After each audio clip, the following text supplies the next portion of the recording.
विश्वाला शांततेचा संदेश देणारे महाकारुणिक तथागत भगवान गौतम बुद्ध, भारतीय घटनेचे शिल्पकार डॉक्टर बाबासाहेब आंबेडकर यांच्या कार्यास व गुणास पंचांग प्रणाम। तसेच माता महामाया, माता महाप्रजापती, माता गौतमी, माता यशोधरा व माता जिजाऊ, माता सावित्री, माता भीमाई, माता रमाई या महान मातांना माझे त्रिवार अभिवादन। दी बुद्धिस्ट सोसायटी ऑफ इंडिया तसेच अर्थात भारतीय बौद्ध महासभा या संस्थेच्या राष्ट्रीय अध्यक्षा महाउपासिका मीराताई आंबेडकर यांच्या वायुगतीने चाललेल्या धम्म कार्यास माझं पंचांग प्रणाम। या संस्थेचे राष्ट्रीय कार्याध्यक्ष आदरणीय भीमराव यशवंतराव आंबेडकर यांनाही माझा जय भीम। या संस्थेचे राष्ट्रीय सल्लागार आदरणीय प्रकाश आंबेडकर यांनाही माझा सविनय जय भीम। भारतीय बौद्ध महासभा शाखा अणुशक्तीनगर विस्तारित मंडळा या शाखेचे अध्यक्ष आणि वर्षवास प्रवचन मालिकेचे अध्यक्ष आदरणीय गणपत चंदन शिवे गुरुजी यांनाही माझा जय भीम व त्यांच्या कार्यकारिणीस माझा जय भीम। बौद्ध मित्र मंडळाचे अध्यक्ष आदरणीय विजय वाकोडे गुरुजी व त्यांची संपूर्ण कार्यकारिणी यांनाही माझा सविनय जय भीम। बौद्ध मित्र मंडळांचे अध्यक्ष तसेच ज्यांनी आजचे 17वे पुष्प घेतले आहेत शेळके परिवार यांनाही माझा जय भीम। तसेच आजच्या पुष्पाला जे प्रवचनकार लाभलेले आहेत ते आहेत आदरणीय मोहन सोनावणे गुरुजी यांनाही माझा सविनय जय भीम। आणि इथे जमलेले उपासक उपासिका बाल बालिके यांनाही माझा सविनय जय भीम। आदर्शांची पूजा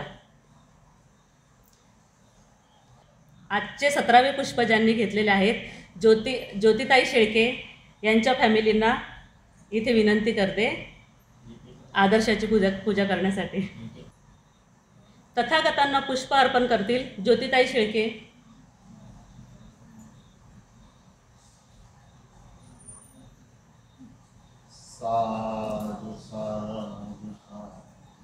तसेच बाबासाहेब आंबेडकरांच्या प्रतिमेस पुष्प अर्पण करतील संतोष शेळके।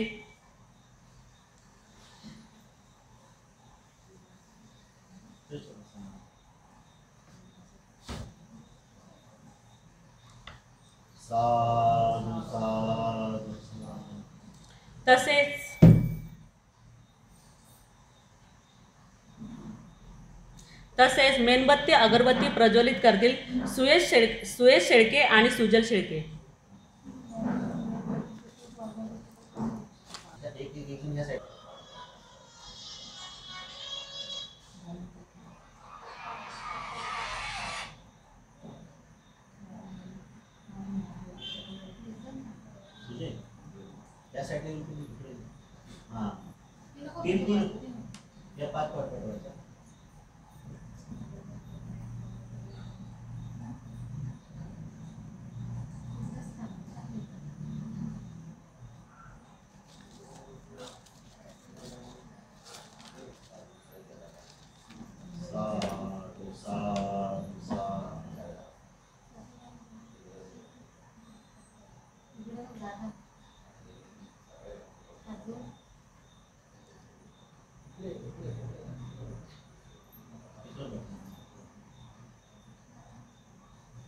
सामुदायिक वंदना व सूत्रपठण घेण्यात येईल।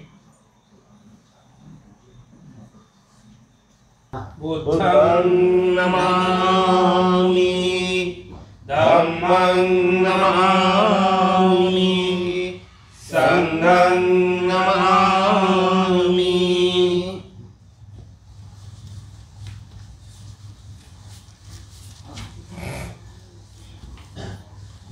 नमो तस्स भगवतो अरहतो सम्मा संबुद्धस्स।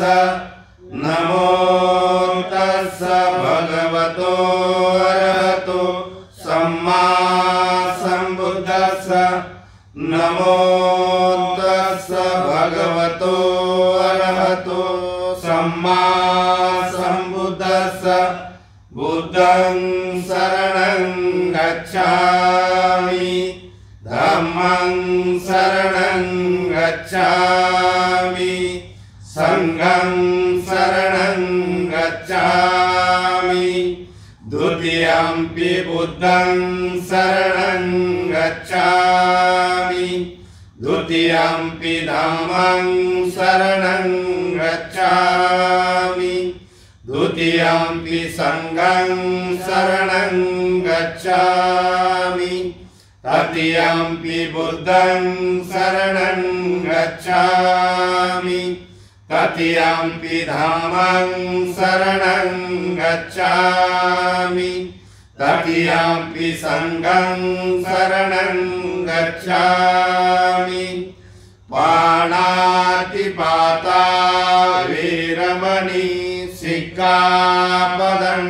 समादियामि अदिन्नादाना वीरमणि सिक्खापदं समादियामि कामेषु निशाचरा वीरमणि सिक्खापदं समादियामि मुसावादा वीरमणि सिक्खापदं समादियामि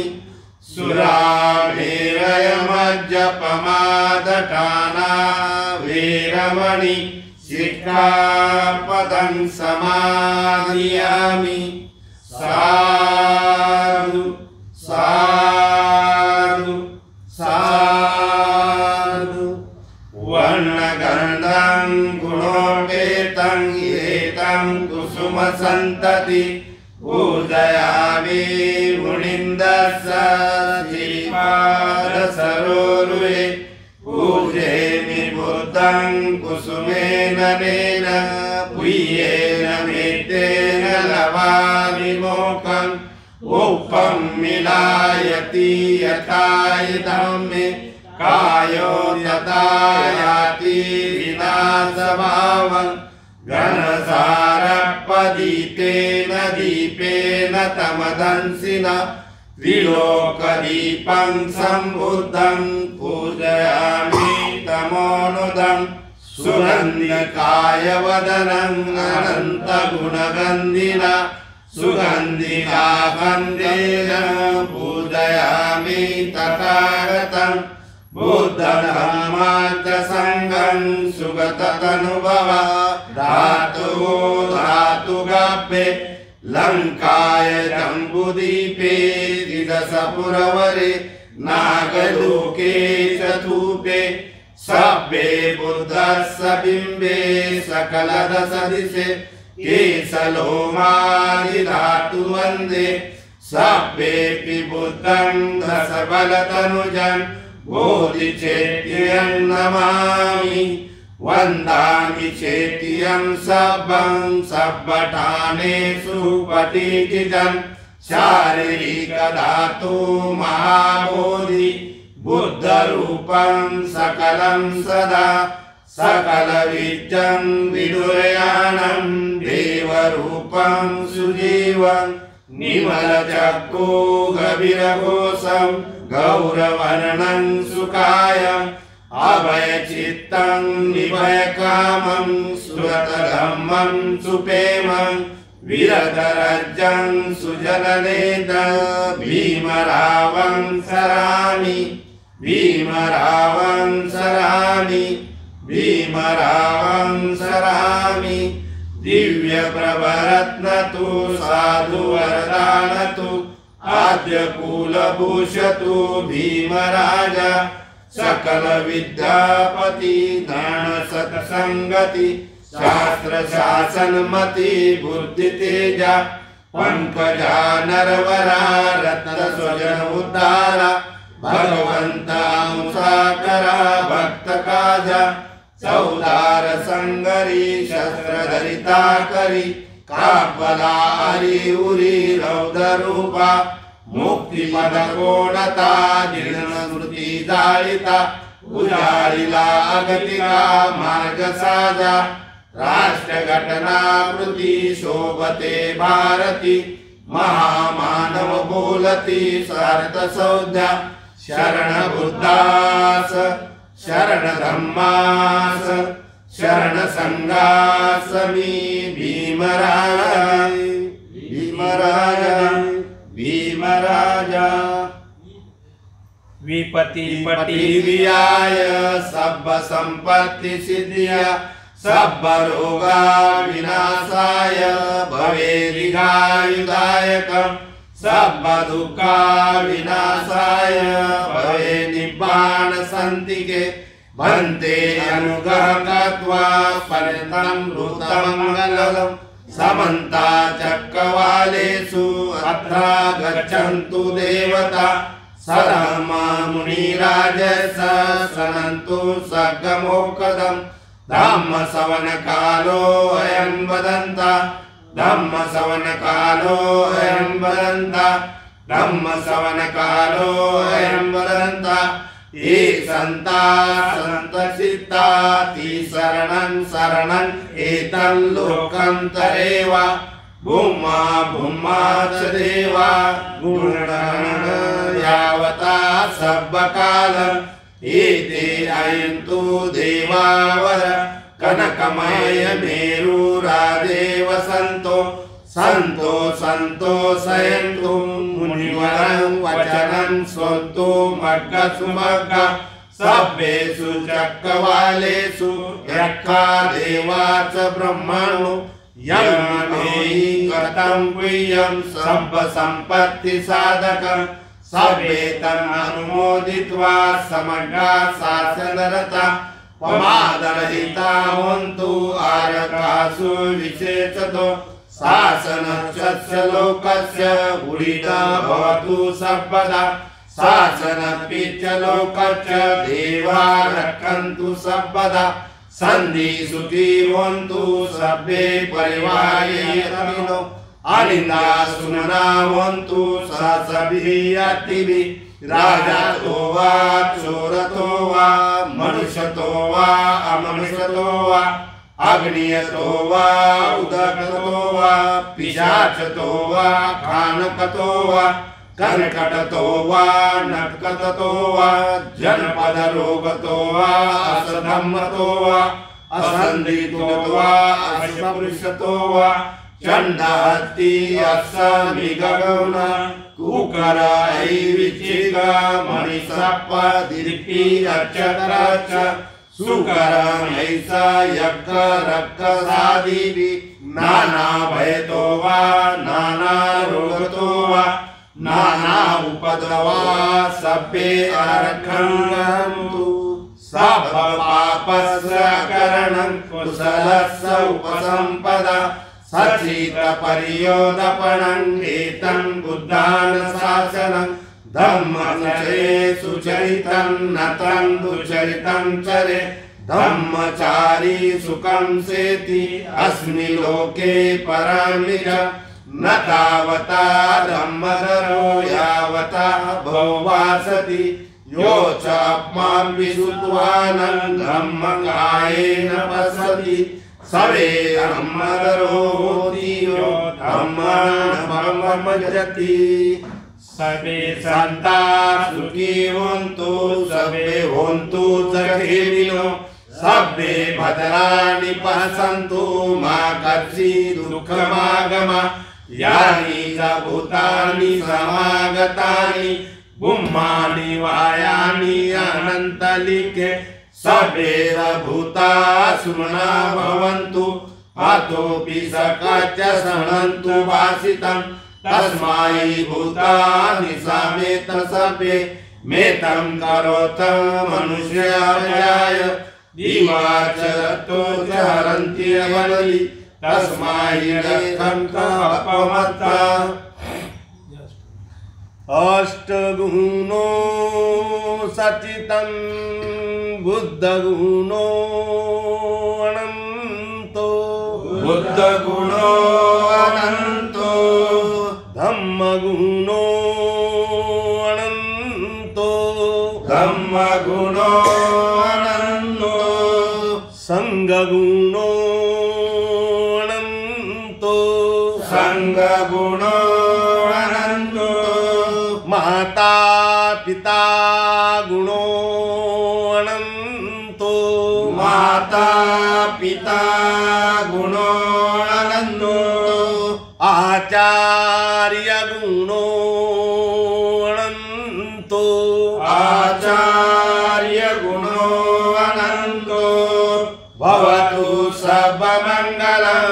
रक्षन्तु सर्वदेवता सर्वबुद्धानुभावेन सदा सन्ति भवन्तु ते भवतु सर्वमङ्गलं रक्षन्तु सर्वदेवता सर्वधर्मानुभावेन सदा सन्ति भवन्तु ते भवतु सर्वमङ्गलं रक्षन्तु सर्वदेवता सर्वसङ्गानुभावेन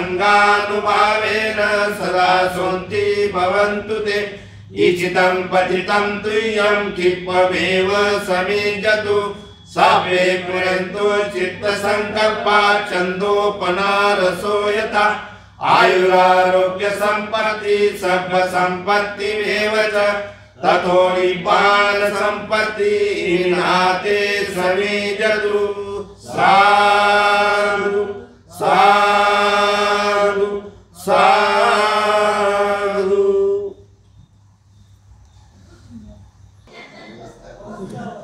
शाखेचे अध्यक्ष व कार्यक्रमाचे अध्यक्ष आदरणीय गणपतचंद्र शिवे गुरुजी यांना मी विनंती करते की त्यांनी आजचे प्रवचनकार मोहन सोनावणे गुरुजी यांची थोडक्यात ओळख करून द्यायची आहे।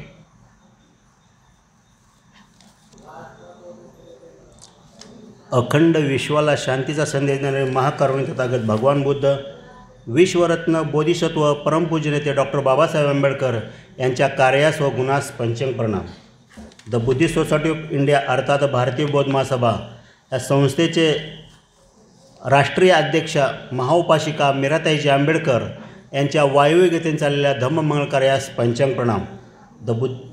त्याचप्रमाणे या संस्थेचे राष्ट्रीय सल्लागार बाळासाहेब तथा प्रकाश आंबेडकर यांच्याही कार्यास सस्ने जय भीम।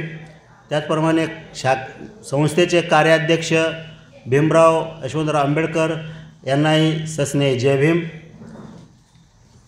त्याचप्रमाणे भारतीय बौद्ध महासभा शाखा अणुशक्तीनगर विस्तारित मंडळा व बौद्ध मित्र मंडळ अणुशक्तीनगर यांच्या संयुक्त उद्यमाने चाललेल्या वर्षावर्ष प्रवचन मालिका 2021 या प्रवचन मालिकेचे आजचे 17वे पुष्प आपण गुंफत आहोत आणि ह्या 17व्या पुष्पासाठी आपल्या जे आयोजक आहेत ते ज्योतिताई शेळके आणि त्यांच्या संपूर्ण परिवाराला सस्ने जय भीम।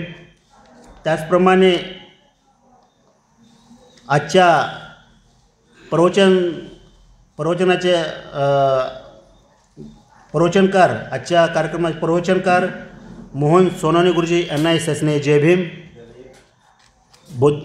बौद्ध मित्रमंडळाचे अध्यक्ष विजय काकडे गुरुजी आणि त्यांची संपूर्ण कार्यकारिणी यांनाही सस्ने जय भीम। त्याचप्रमाणे इथे जमलेले सर्व केंद्रीय शिक्षक शिक्षिका बौद्धाचार्य उपासक उपासिका बालबालक सर्वांना सस्ने जय भीम। आज आश्विन पौर्णिमेच्या सर्वांना हार्दिक शुभेच्छा। वर्षावास प्रवचन मालिकेचे आजचे आपण आषाढ पौर्णिमा ते आश्विन पौर्णिमा ते आपण 3 वर्षाचा कालखंड आज आपण पूर्ण करत आहोत आणि आजचे आश्विन पौर्णिमा आपलं सांगताच्या जवळ आलेलं आहे आपण आणि आपलं शेवटचं पुष्प आजचं आहे। तर त्या पुष्पासाठी आज आपल्याला जे प्रवचनकार म्हणून लाभलेले आहेत ते मोहन सोनावणे गुरुजी यांची थोडक्यात मी परिचय करून देत आहे। त्यांचं संपूर्ण नाव मोहन गणपतराव सोनावणे। त्यांचा गावचा पत्ता आहे मुक्काम पोस्ट वीर तालुका पुरंदर जिल्हा पुणे। सध्या मुंबईचा पत्ता आहे लालडोंगर मुंबई चंबूर। त्यांचं शिक्षण गुरुजींचं आहे BSc रसायनशास्त्र पुणे विद्यापीठ, MA पालीमध्ये मुंबई विद्यापीठ, कम्प्युटर डिप्लोमा मुंबई तांत्रिक बोर्ड, डिप्लोमा इन बुद्धिझम आणि meditation Vipassana, diploma in Pali language and literature, diploma in Buddhism culture, diploma in pariyatti and patipatti, post graduate diploma in Ambedkar thoughts Mumbai Vidyapeeth, M Phil Pali theory pass. बरं, त्यांचा और दुसरं एक की गुरुजी बौद्धाचार्य 14 एप्रिल 2004 महाराष्ट्रात त्यांचा दुसरा क्रमांक आलेला आहे. त्याचप्रमाणे सामनेर 13 मे ते 23 मे 2005 या काळात ते माझे सामनेर झालेले आहेत. केंद्रीय शिक्षक 23 मे 2005 प्रथम श्रेणीने पास झालेले आहेत गुरुजी. उपाध्यक्ष भारतीय बौद्ध महासभा मुंबई जिल्हा झोन क्रमांक 5 या झोनमध्ये उपाध्यक्ष आणि संस्कार विभागाचे उपाध्यक्ष म्हणून त्यांनी काम केलेलं आहे 2006 ते 2008. आणि बुद्धगया पर्यटन संपूर्ण परिवारासह ऑक्टोबर 2003 ते आलेल्या गुरुजी जाऊन आले आहेत. त्यांचा थोडक्यात परिचय झालेला आहे. आता मी पुढील सूत्रसंचालन अरुणताई गवळे यांना मी सूचित करतो. पुढील त्यांनी कार्यक्रम. आजचे प्रवचनकार आदरणीय मोहन सोनवणे गुरुजी यांना मी विनंती करते की त्यांनी मेणबत्ती प्रज्वलित करून आपल्या विषयाला सुरुवात करायची आहे. त्यांचा विषय आहे ब्रिटिशकालीन संदेशवाहक.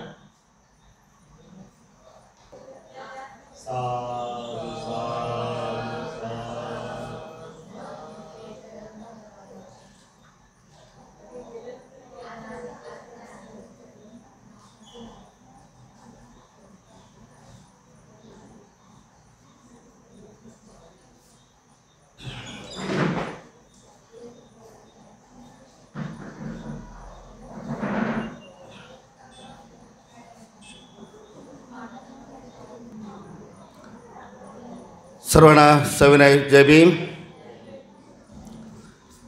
अखिल विश्वाला दुःखमुक्तीचा मार्ग दाखवणारे करुणासागर शाक्यमुनी जगतवंदिनी जगद्गुरु महाकारुणी तथागत भगवान गौतम बुद्ध, विश्वभूषण भारतरत्न भारतीय घटनेचे शिल्पकार बोधिसत्व परमपूज्य डॉक्टर बाबासाहेब आंबेडकर यांच्या पूज्य आणि पवित्र स्मृतीस तीव्र अभिवादन. माता महामाया, माता प्रजापती गौतमी, माता यशोधरा, माता भीमाई, माता रमाई, राष्ट्रमाता सावित्रीबाई फुले यांना आणि त्यांच्या क्रांतिकारी विचारांना तीव्र अभिवादन. ज्या संस्थेच्या अधिपत्याखाली स्वतः बोधिसत्व परमपूज्य डॉक्टर बाबासाहेब आंबेडकरांनी जगातील सर्वश्रेष्ठ अशा बुद्ध धम्माची दीक्षा घेतली ती तमाम बौद्धांची मात्र संस्था भारतीय बौद्ध महासभा या संस्थेचे द्वितीय अध्यक्ष, बौद्धाचार्यांचे जनक, चैत्यस्तूपाचे निर्माते पंडित काश्यप सूर्यपुत्र भैयासाहेब उर्फ यशवंतरावजी आंबेडकर यांच्याही पूज्य आणि पवित्र स्मृतीस तीव्र अभिवादन.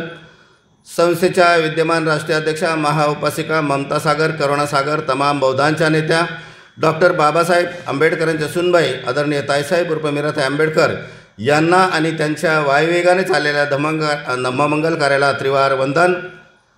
संस्थेचे राष्ट्रीय कार्याध्यक्ष आदरणीय भीमरावजी यशवंतरावजी आंबेडकर तसेच संस्थेचे राष्ट्रीय सल्लागार आदरणीय ॲडव्होकेट बाळासाहेब आंबेडकर आणि सरसेनानी आदरणीय आनंदराज आंबेडकर यांच्याही धम्ममंगल कार्याला सप्रेम जय भीम. भारतीय बौद्ध महासभा शाखा अणुशक्तीनगर विस्तारित मंडळा आणि बौद्ध मित्र मंडळ यांच्या संयुक्त विद्यमाने वर्षवास धम्मप्रवचन मालिका लुंबिनीवन बुद्धविहारामध्ये दरवर्षीप्रमाणे याही वर्षी राबवली जात आहे. शासनाचे काही प्रबंध असतानासुद्धा शासनाच्या निर्देशक सूत्रानुसार कार्यक्रम अगदी नियमाला अनुसरण होत आहेत.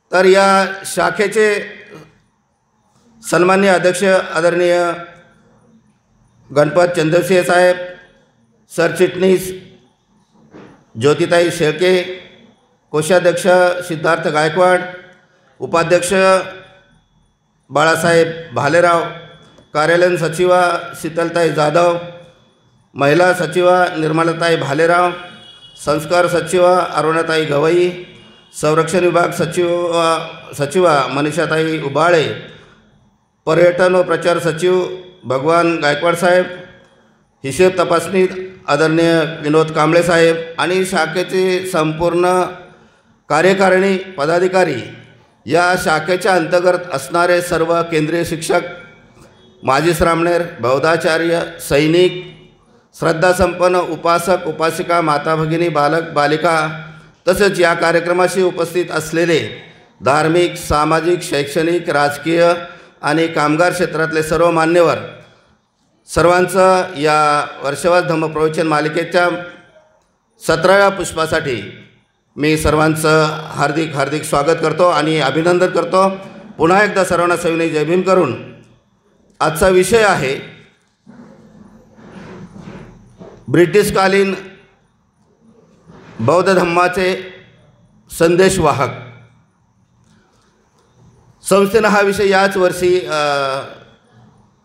प्रवचन मालिकेमध्ये समाविष्ट केलेला आहे आणि चैत्यभूमीला सुद्धा तो अगदी शेवटचा म्हणजे आठवड्यात म्हणजे 1 आठवड्यापूर्वी हा विषय झाला आणि बऱ्याच लोकांना हा विषय यामध्ये नक्की काय मांडायचं हा संभ्रम होता आणि मलाही तो संभ्रम होताच.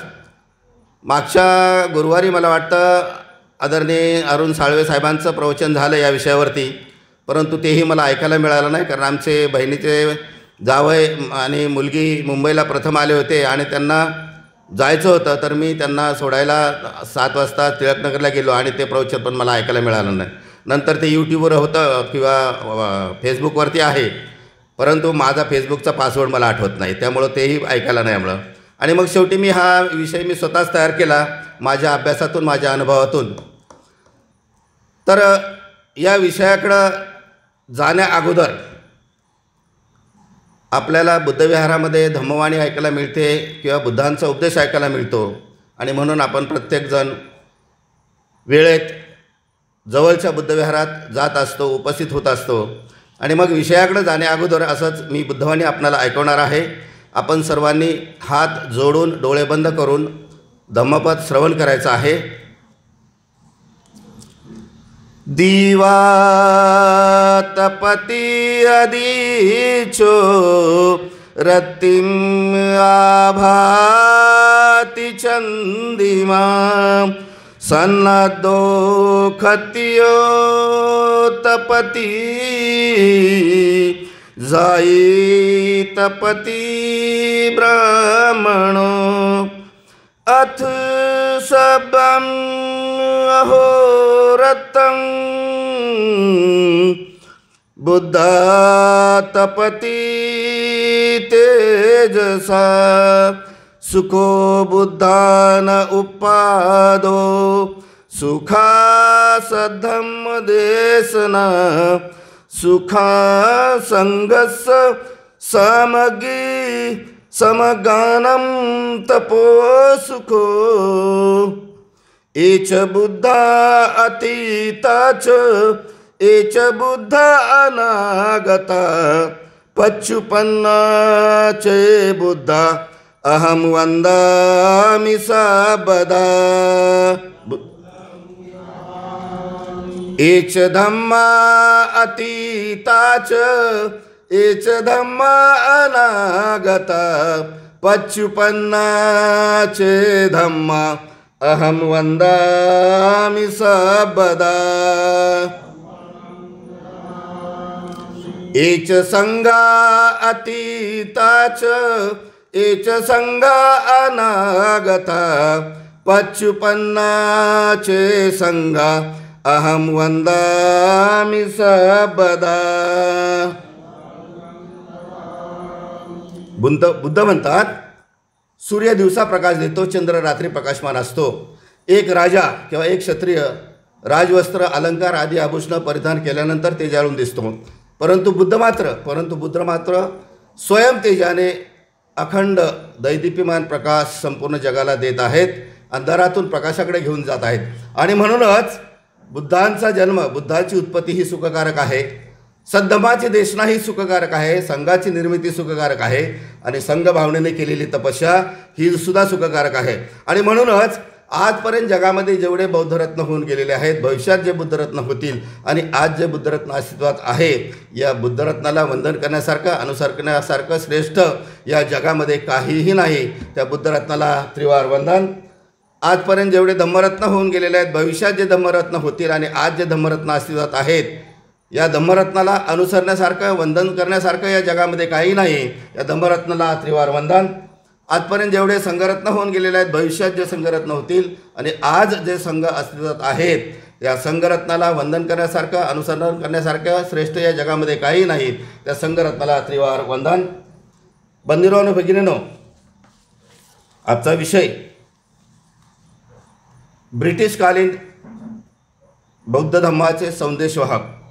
सुरुवातीला आपल्याकडं विषय होता संस्थेनं दिलेला बौद्ध धम्माचे संदेशवाहक. नंतर विषय आला की बौद्ध धम्माचे बुद्धकालीन संदेशवाहक. त्याच्यानंतर विषय आला बौद्ध धम्मीय राजे, बुद्धकालीन राजे की ज्यांनी धम्माला प्रचार आणि प्रसाराला, या बौद्ध धम्मीय राजे.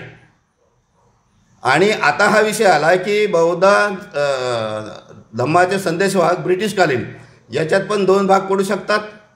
ब्रिटिशकालीन म्हणजे भारताच्या बाहेरचे, ब्रिटिश बाहेरचेच आहे, पण जे धम्माचे संदेशवाहक आहेत ते भारताच्या बाहेरचे असू शकतात किंवा भारतीय असू शकतात, दोन्ही किंवा दोन्ही एकत्र असू शकतात.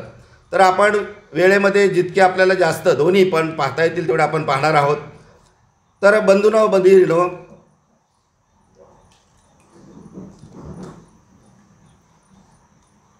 आपण जाणताच की बोधिसत्व सिद्धार्थ गौतमाला इसवी सन पूर्व 528ला सम्यक संबोधी प्राप्त झाली.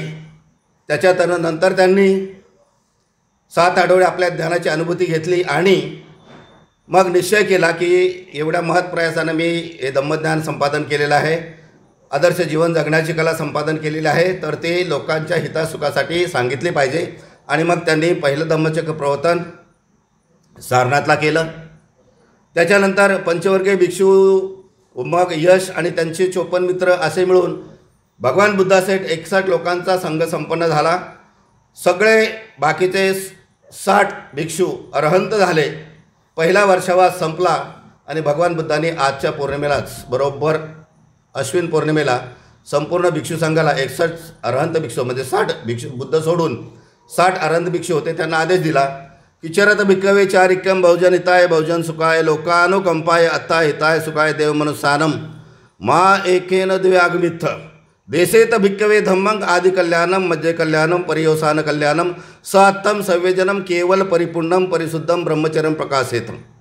की बुद्धांनी सांगितलं की भिक्षूंना आता तुम्ही चारिका करा, लोकांच्या हितासुखासाठी धम्माचा उपदेश करा, कारण तो धम्म सुरुवातीला, मध्ये आणि शेवटीसुद्धा कल्याणकारक आहे.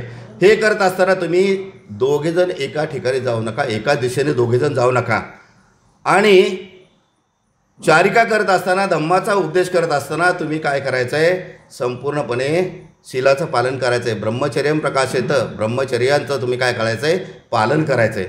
आणि बुद्धसुद्धा त्या नियमाला अपवाद नाही आहेत. बुद्धांनी जेवढे नियम केले ते सगळे पाळलेले आहेत आणि बुद्धही धम्मप्रचारार्थ बाहेर पडलेले आहेत.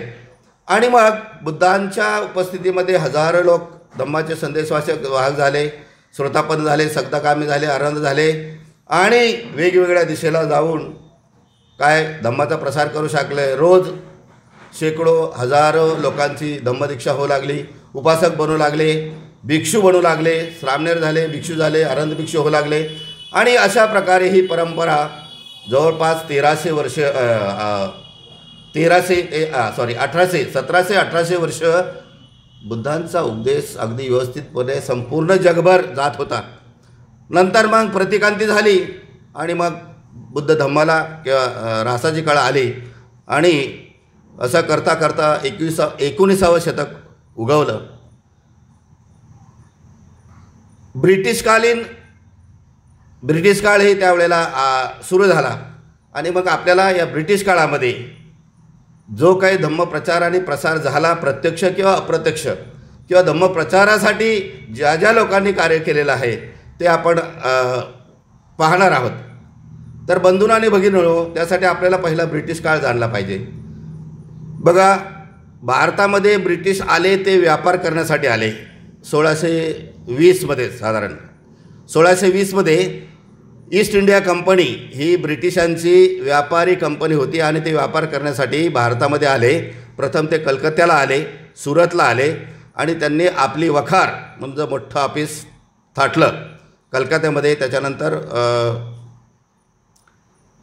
सुरतमध्ये, मग मुंबईमध्ये, मद्रासमध्ये आणि दिल्लीला अशा प्रकारे ऑफिसेस थाटून चांगला व्यापार करू लागले. अगदी कमी पैशामध्ये त्यांना सर्व प्रकारचा कच्चा माल मिळत होता आणि आपल्या देशामध्ये नेऊन त्याचा पक्का माल बनवून आणून 4 पट 5 पट किमतीनं इकडे विकत होते. आणि त्यावेळेला नाणी काय होती? सोन्याची किंवा चांदीची नाणी होती, मोहरा होत्या. आणि मग तो प्रचंड नफा कमवून जात होते.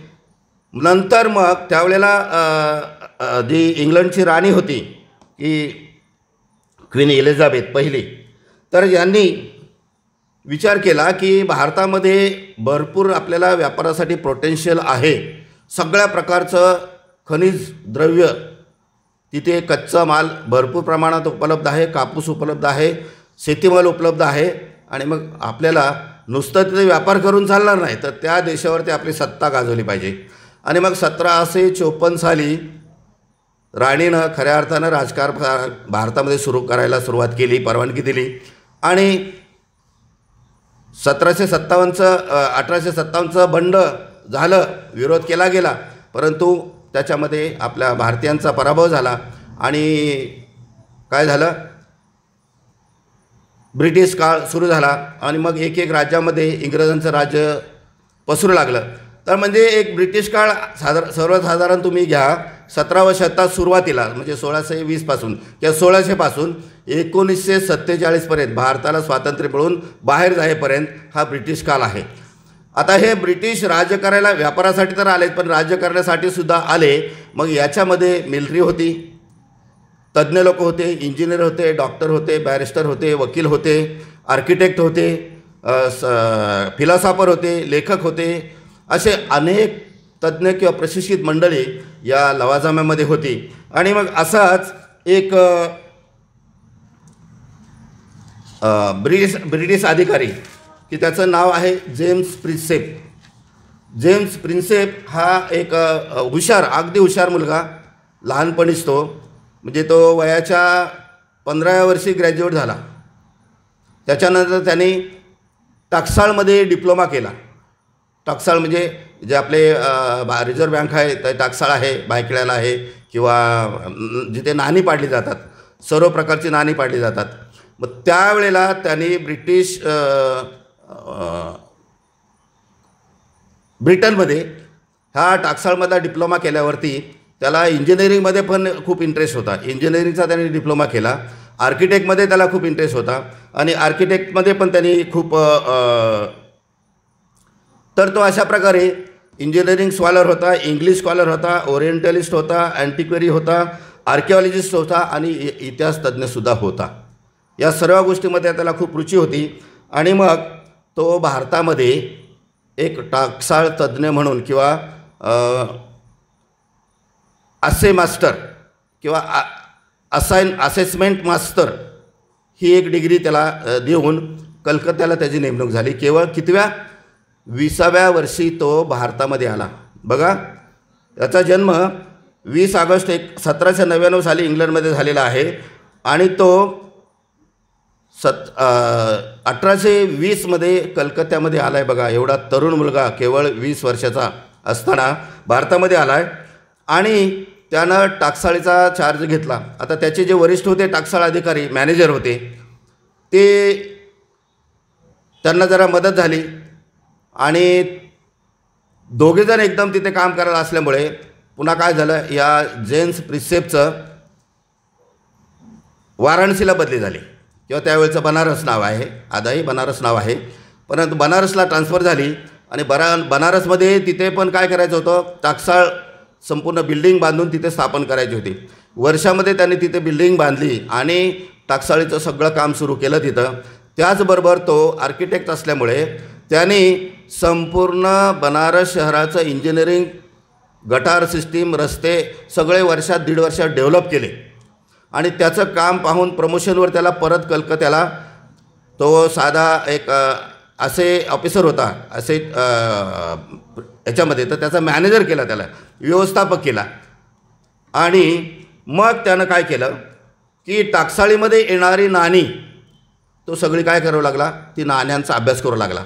त्याचं वजन किती आहे, त्याच्यामध्ये कुठले कुठले धातू आहेत, नुसतं एकच धातू आहे का, सोनं आहे का, चांदी आहे का, सोनं, चांदी, रुपं, ब्रॉन्झ, कथील असे वेगवेगळे धातू आहेत, त्याचं प्रमाण काय आहे, त्या धातूवर कोरलेली नावं कुणाची आहेत, त्या धातूवर कोरलेली अक्षरलिपी कोणाची आहे, त्या नाण्यावरती काय संदेश दिला आहे का, कोणत्या राजाचा आहे, त्या राजाचं जर नाव असेल तर तो राजा कोणत्या काळामध्ये होऊन गेला, हा सगळा अभ्यास तो करू रिपोर्ट बनवू लागला. आणि तो रिपोर्ट त्यानं काय केला, तो प्रकाशित करू लागला. ॲस्थेटिक सोसायटी ऑफ बंगाल ही त्यांनी संस्था स्थापन केली की जे सगळं कागदपत्र छापून प्रसिद्ध करते असे रिपोर्ट, सरकारी रिपोर्ट. आणि मग तो या सोसायटी, ॲस्थेटिक सोसायटी ऑफ बेंगॉलच्या माध्यमातून तो काय करू लागला, सगळे हे रिपोर्ट, कुठले नाणे आहेत, कुठली त्या नाण्यामध्ये लिपी भाषा कुठली आहे, हे सगळं तो काय करू लागला, प्रकाशित करू लागला. आणि मग देशातल्या अनेक लिप्या त्याला अवगत झाल्या. ब्राह्मी लिपी त्याला अवगत झाली, देवनागरी लिपी त्याला अवगत झाली, लॅटिन लिपी तर त्याची होतीच कारण तो ब्रिटिश होता, इंग्लिश होता. त्याच्यानंतर खरोष्टी लिपी किंवा मोडी लिपी अशा सगळ्या लिप्या त्याला अवगत झाल्या. बरं, त्यांनी काय केलं, त्या लिप्यांची सगळी मुळाक्षरं लिहून काढली. ABCDEFG तसा क ख ग घ म, पालीमध्ये, मराठीमध्ये, ब्राह्मीमध्ये, खरोष्टीमध्ये सगळे लिहून काढले आणि त्याचं रेकॉर्ड बनवलं, दस्तावेज बनवले किंवा पुस्तकं लिहिली आणि लायब्ररीमध्ये ठेवली. कारण जेणेकरून काय झालं की लोकांना त्या भाषांच्याबद्दल माहिती मिळाली. आणि मग टाकसाळेमध्ये वेगवेगळी नाणी येत होती, शिलालेख पण येऊ लागले वेगवेगळ्या राज्यातून, संपूर्ण राज्यातून, इव्हन परदेशातून पण काय घ्यायला लागले त्या नाण्यांचे फोटो कसे येत होते. आता त्यावेळेला कॅमेरा तर नव्हता तयार झाला 16व्या शतकामध्ये, 17व्या शतकामध्ये. परंतु बघा, तुम्ही जे कोणी शाळेत गेले असतील किंवा आपण घरी कॉईन छापायचो, नाणं खाली ठेवायचं, त्याच्यावर कागद ठेवायचा आणि पेन्सिलवरनं असं घासलं की पूर्ण ते कॉईन प्रिंट होतं. करून बघा तुम्ही, जसंच्या तसं कॉईन प्रिंट होतं. त्याच्यावर कितीचा आकडा आहे, काय लिहिलं आहे, खाली भारत लिहिलं आहे, इंडिया लिहिलं आहे, साल लिहिलं आहे, 2008 वगैरे जे काय असेल ते प्रिंट होतं. त्याच्यावर कुणाचा फोटो आहे किंवा दुसरं काय छापलेलं आहे का. आणि मग तो सगळं ते वाचन करू लागला, त्याचे रिपोर्ट तयार करू लागला. आणि मग त्याच्याकडं दिल्लीजवळ असलेल्या बैरूट इथे सम्राट अशोकाने उभारलेला काय होता, स्तंभ होता, अशोक स्तंभ. त्या स्तंभावर लिहिलेले अक्षरं तो वाचू लागला. पण ते काय अक्षरं, लिपी पाली होती, भाषा पाली होती आणि लिपी ब्राह्मी होती, त्याच्यामुळं तो कन्फ्यूज झाला. त्याच्यामध्ये सम्राट अशोकाचे 6 शिलालेख त्यांना प्राप्त झाले. अलाहाबादच्या स्तंभावरचा शिलालेख पण त्यांना प्राप्त झाला. जुनागडला एका दगडावरती 14 शिलालेख आहे, मी स्वतः पाहिलेले आहेत ते आणि वाचलेले आहेत. तर त्यातले काय 6 शिलालेखांचा त्यांनी वाचन त्यावेळेला केलं. पण तो पहिला शिलालेख वाचायला त्याला 6 महिने लागले. आणि मग शेवटी त्याच्यामध्ये शब्द मिळाला, दान किंवा दान दिलं आहे. कुणी दिलं आहे, देवानाम पिय पियदस्सी, देवानाम पिय पियदस्सी, इथे फुल स्टॉप. जे काय दान दिलं आहे ते कोणी दिलं आहे, देवानाम पिय पियदस्सी ह्या व्यक्तीनं दिलेलं आहे. मग तो राजा आहे, सम्राट आहे, उपासक आहे, भिक्षू आहे, अरहंत आहे, काय माहीत नाही. आणि ते त्याला काय कळे ना, त्यांनी ते इकडं तिकडं त्याच्या मित्रांना कळवलं. आणि मग मद्रासच्या एका मिलिटरी ऑफिसर, तो श्रीलंकेला पण जाऊन आला होता आणि त्याला बुद्ध धम्मामध्ये खूप रुची होती. आणि बुद्ध धम्माचं जे साहित्य श्रीलंकेमध्ये उपलब्ध होतं त्यांनी वाचलं होतं. आणि श्रीलंकेच्या साहित्यामध्ये महावंश, शासनवंश, दीपवंश हे 3 श्रीलंकेचे महान ग्रंथ आहेत. आणि जो शासनवंश आहे तो आजही रोज श्रीलंकेमध्ये बुद्ध धम्माचा इतिहास लिहिला जातो. रोज निश्चित डायरी असते ना, तसं तो लिहिला जातो. तर त्या ग्रंथामध्ये देवानाम पिय पियदस्सी म्हणजेच कोणी नसून सम्राट अशोक आहे हा सगळा उल्लेख त्याच्यामध्ये आला. तर त्यांनी काय केलं, महावंश ग्रंथच जेम्स प्रिन्सेपला भेट दिला. जेम्स प्रिन्सेपनी वाचल्यावरती त्याला एवढं कळलं की बाबा हा कोण आहे, देवानाम पिय पियदस्सी अशोक आहे राजा. आणि तो कुठला आहे, श्रीलंकेतला आहे. कारण श्रीलंकेच्या ग्रंथामध्ये त्याचा उल्लेख आहे. भारतामध्ये तोपर्यंत काय झालं होतं, इथल्या वर्णव्यवस्थेने, जातीव्यवस्थेने काय केलं होतं, बुद्धांना संपवण्यात आणलं होतं. अशोकाचे सगळे मॉन्युमेंट्स किंवा जे काय होतं ते सगळं कार्य झाकून टाकलं होतं. सम्राट अशोक ज्याने 17 देशावर राज्य केलं होतं, सम्राट अशोक कोण आहे संपूर्ण देशामध्ये माहीत नव्हतं, इंग्रजांना माहीत नव्हतं. आणि मग त्याला प्रश्न पडला की बाबा हा जेम्स प्रिन्सेप श्रीलंकेचा राजा आहे, तो भारतामध्ये कशाला शिलालेख कोरेल, कशाला स्तंभ उभारेल? आणि असंच कर्नाटकमध्ये गुलबर्ग्याच्या इकडे रस्त्याचं काम चालू होतं, डायनामिटचे सुरुंग लावून डोंगर फोडत होते. तर त्यामध्ये एक शिलालेख मिळाला आणि त्याच्यामध्ये लिहिले होतं देवानाम पियदस्सी म्हणजे सम्राट अशोक, ही खात्री झाली. आणि सन्नतीमध्ये त्यांची राजधानी, दक्षिणेतली राजधानी होती, हे खात्री झाली कर्नाटकामध्ये. आणि मग कळालं की सम्राट अशोक देवानाम पियदस्सी दुसरा तिसरा कोण नसून या देशातला चक्रवर्ती राजा सम्राट आहे. आणि मग अशा प्रकारे त्या शिलालेखाचं वाचन झाल्यावर एवढा आनंद या जेम्स प्रिन्सेपला झाला की त्याने 6 शिलालेखांचं वाचन केलं, त्याचा रिपोर्ट बनवला. त्याच्यानंतर त्यांनी अनेक ग्रंथ लिहिले आणि बेंगाल सोसायटीमधून त्यांनी काय केलं, प्रकाशित केले. त्यामुळे काय झालं, जो काही बुद्ध धम्माचा इतिहास स्तंभाच्या माध्यमातून त्याला कळाला, त्यांनी पुस्तकाच्या माध्यमातून लिहून ठेवला, पण या सोसायटीच्या जर्नलमधून त्यानं जगामध्ये पोचवला. म्हणजे एक प्रकारे यांनी काय केलं, जो बुद्ध धम्माचा इतिहास किंवा सम्राट अशोकाने कोरून ठेवलेल्या काळ्या दगडावरच्या रेघा, तेव्हापासून ही मन पडली, काळ्या दगडावरची रेघ. कुठल्याही लेणीमध्ये तुम्ही जा, तुम्हाला तिथे स्तंभावरती किंवा दगडावरती कोरलेले मिळतील. आणि आज 2600 वर्षानंतर किंवा 2200-2300 वर्षानंतरही कुणी त्याला मिटवू शकलं नाही, कारण ते काळ्या दगडावरची रेघ आहे. मातीवर उमटली असती तर 4-2 तासामध्ये ती खराब झाली असती, पाण्यावरची तर लगेच निघून जाते. परंतु काळ्या दगडावरची रेघ कधीच मिटत नाही. आणि सम्राट अशोकाने काय केलं आहे, हा महान पराक्रम करून ठेवल्यामुळं ते कुणालाही मिटवता आलं नाही. आणि अशा प्रकारे मग सम्राट अशोकाने जिथे जिथे पर्यटन म्हणून केलं, भगवान बुद्ध ज्या ज्या ठिकाणी गेले होते त्या त्या ठिकाणी त्यांनी शिलालेख उभारले, स्तंभ उभारले, महाविहार उभारले, स्तूप निर्माण केले. 84,000, कारण धम्मस्कंद 84,000चा आहे. आणि त्याचं प्रतीक म्हणून सम्राट अशोकाने 84,000 स्तूप निर्माण केले, विहार निर्माण केली. आणि या सगळ्या ठिकाणी ज्या ज्या ठिकाणी काळ्या दगडावरची रेघा मिळाल्या त्याचा सगळ्यांचा अभ्यास करून त्यांनी काय केलं, जर्नल बनवलं आणि ते प्रकाशित केलं. आणि त्यानं काय केलं, जगाला बुद्ध धम्माची माहिती दिली. म्हणजे एक प्रकारे हा ब्रिटिशकालीन आणि ब्रिटिश अधिकारी किंवा ब्रिटिश नागरिक बौद्ध धम्माचा प्रसारक ठरतो, संदेशवाहक ठरतो. आणि याला जागतिक मान्यता मिळाली की हा एक भाषातज्ञ आहे, लिपीतज्ञ आहे. 1837 साली त्यांनी प्रथम ब्राह्मी लिपीचं वाचन केलं आणि ब्राह्मी लिपीतून जे जे पाली भाषेतले संदेश सम्राट अशोकांनी किंवा ज्या ज्या दानदात्यांनी कोरून ठेवले त्याचा त्यांनी अर्थ लावला आणि जगाच्या माहितीसाठी त्यांनी प्रकाशित केले. आणि म्हणून सम्राट अशोकाचं कार्य हे प्रकाशात आणणारा हा जेम्स प्रिन्सेप काय आहे, महान धम्म वाहक आहे, धम्माचा संदेशवाहक आहे, धम्म प्रचारक आहे.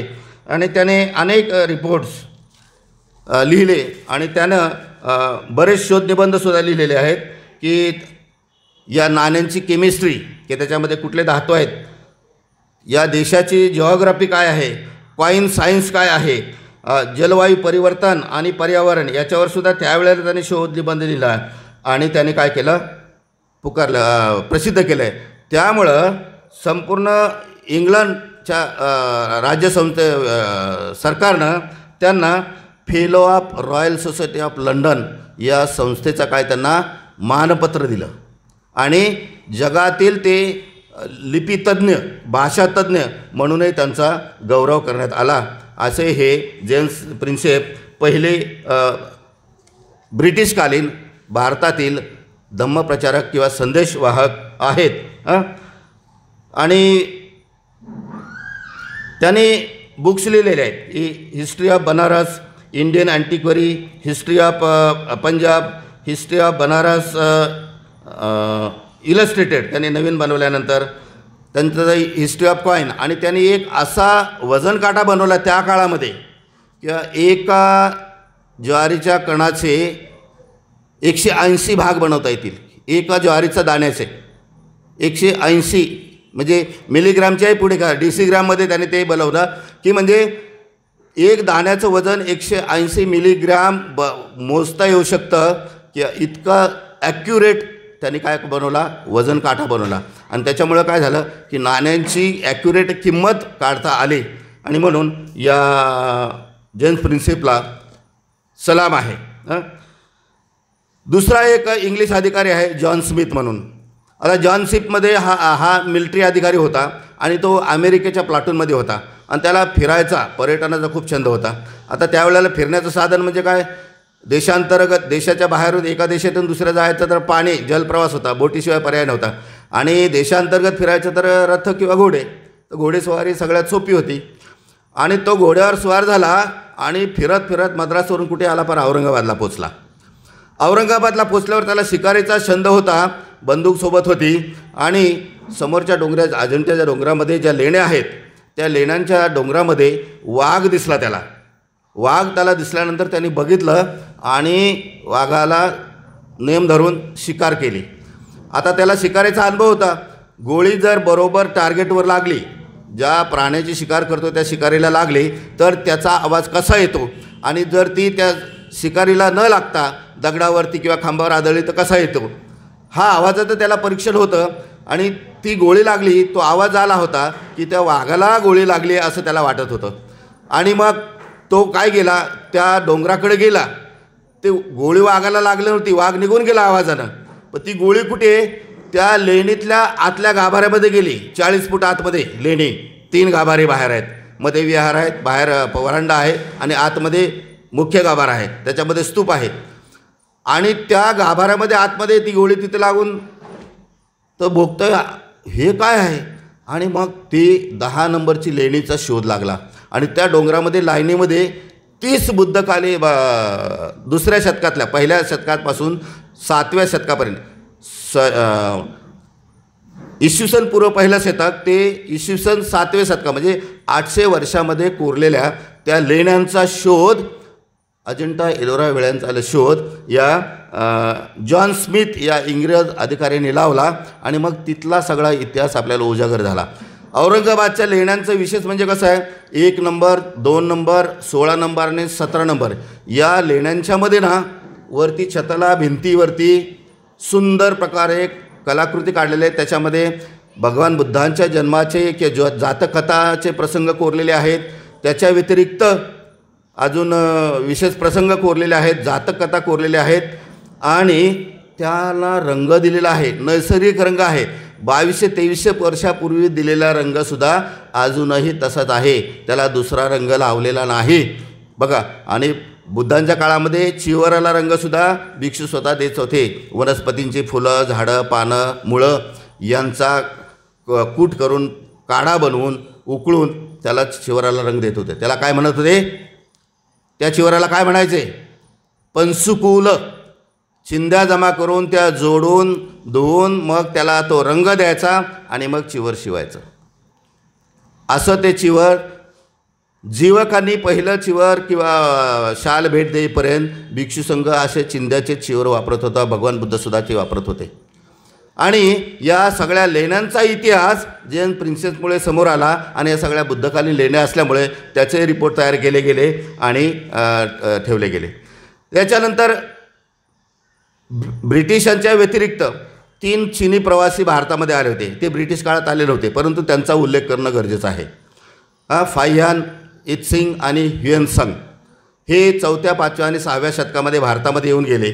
भारतामध्ये आल्यानंतर त्यांनी काय केलं की विशेष करून ह्युएनसंगने प्रत्येक गोष्टीचं नोंद केली, डायरी लिहिली. मी आज कुठून कुठे प्रवास केला. उदाहरण देतो तुम्हाला. मी आता बाबा लाल डोंगरवर निघालो. लाल डोंगरवर मी राईट टर्न घेतला आणि मेन रोडने मी सिग्नलपर्यंत आलो.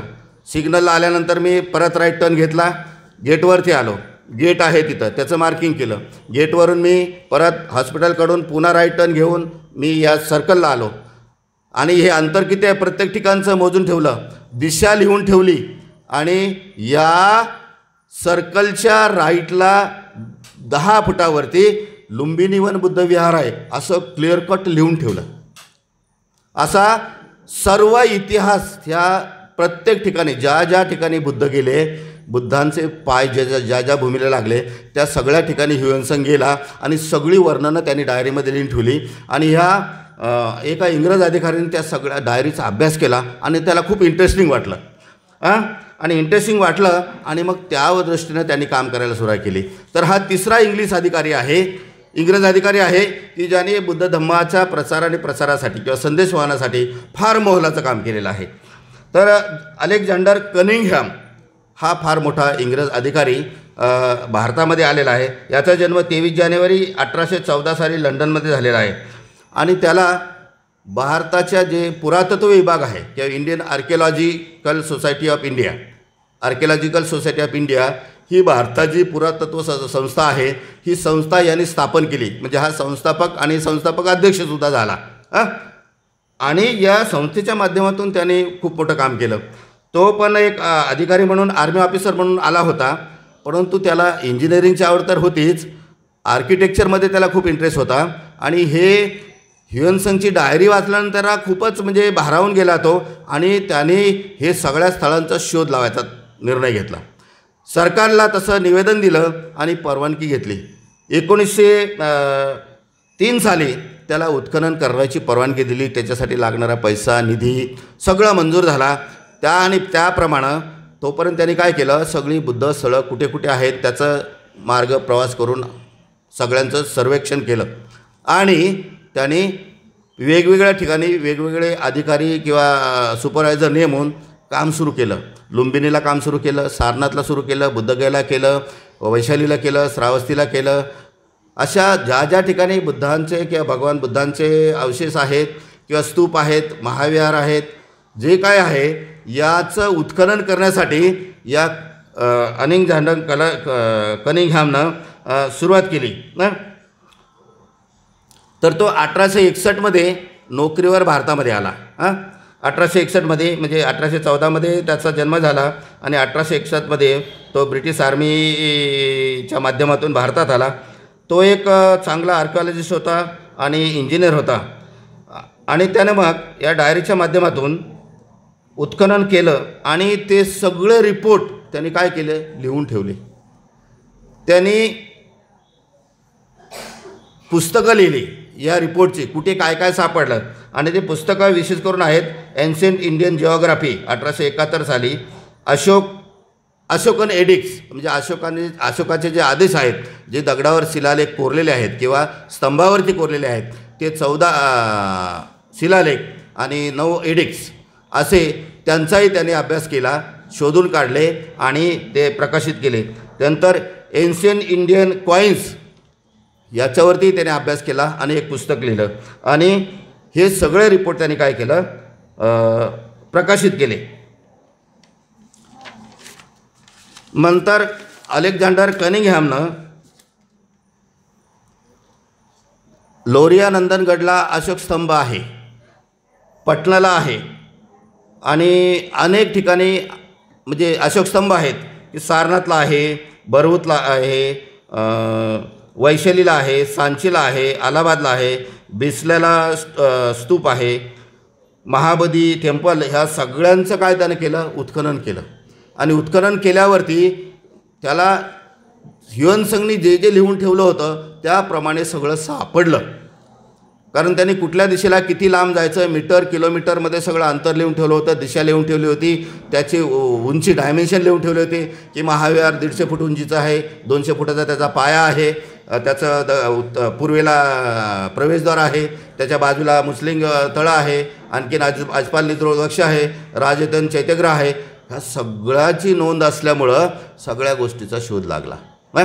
सम्राट अशोकाने जेव्हा धम्मदीक्षा घेतली आणि मग त्यांनी काय केलं, पर्यटन केलं.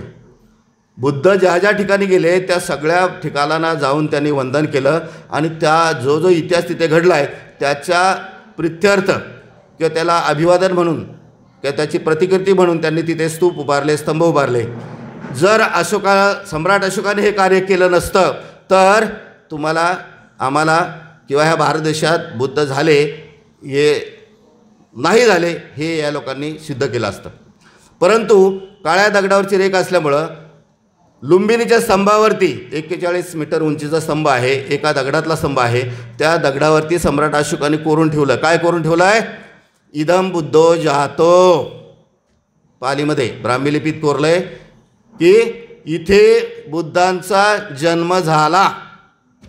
आता ते स्तंभावरती कोरलेली रेघ आहे, कुणी 2300 वर्षामध्ये मोडू शकलं नाही, तोडू शकलं नाही. आणि मग बुद्धांच्या बोधिसत्व सिद्धार्थ गौतमाच्या जन्माची जागा ही कन्फर्म झाली आणि त्याच्या प्रित्यर्थ, त्याच्या स्मरणार्थ एवढा मोठा स्तंभ उभारला. जिथे जन्म झाला त्या जागेवरती बाजूला महाविहार बांधलं. आणि मग अशा प्रकारे सगळ्या बौद्ध स्थळांचा इतिहास उजागर झाला. तो त्याने जागतिक लेवलवरती प्रकाशित केला. आणि त्याच्यामुळं काय झालं की तो इंडियन आर्किओलॉजिस्टचा तो फादर आहे, म्हणजे बाप आहे किंवा निर्माता आहे हे सिद्ध झालं. आणि आपल्याला आपली जी संस्कृती आहे, आपल्याला बुद्धांचा वारसा सम्राट अशोकाच्या माध्यमातून जो निर्माण केला गेला होता तो वारसा पुन्हा आपल्याला मिळाला. तेव्हा बंधुनाने बघिनो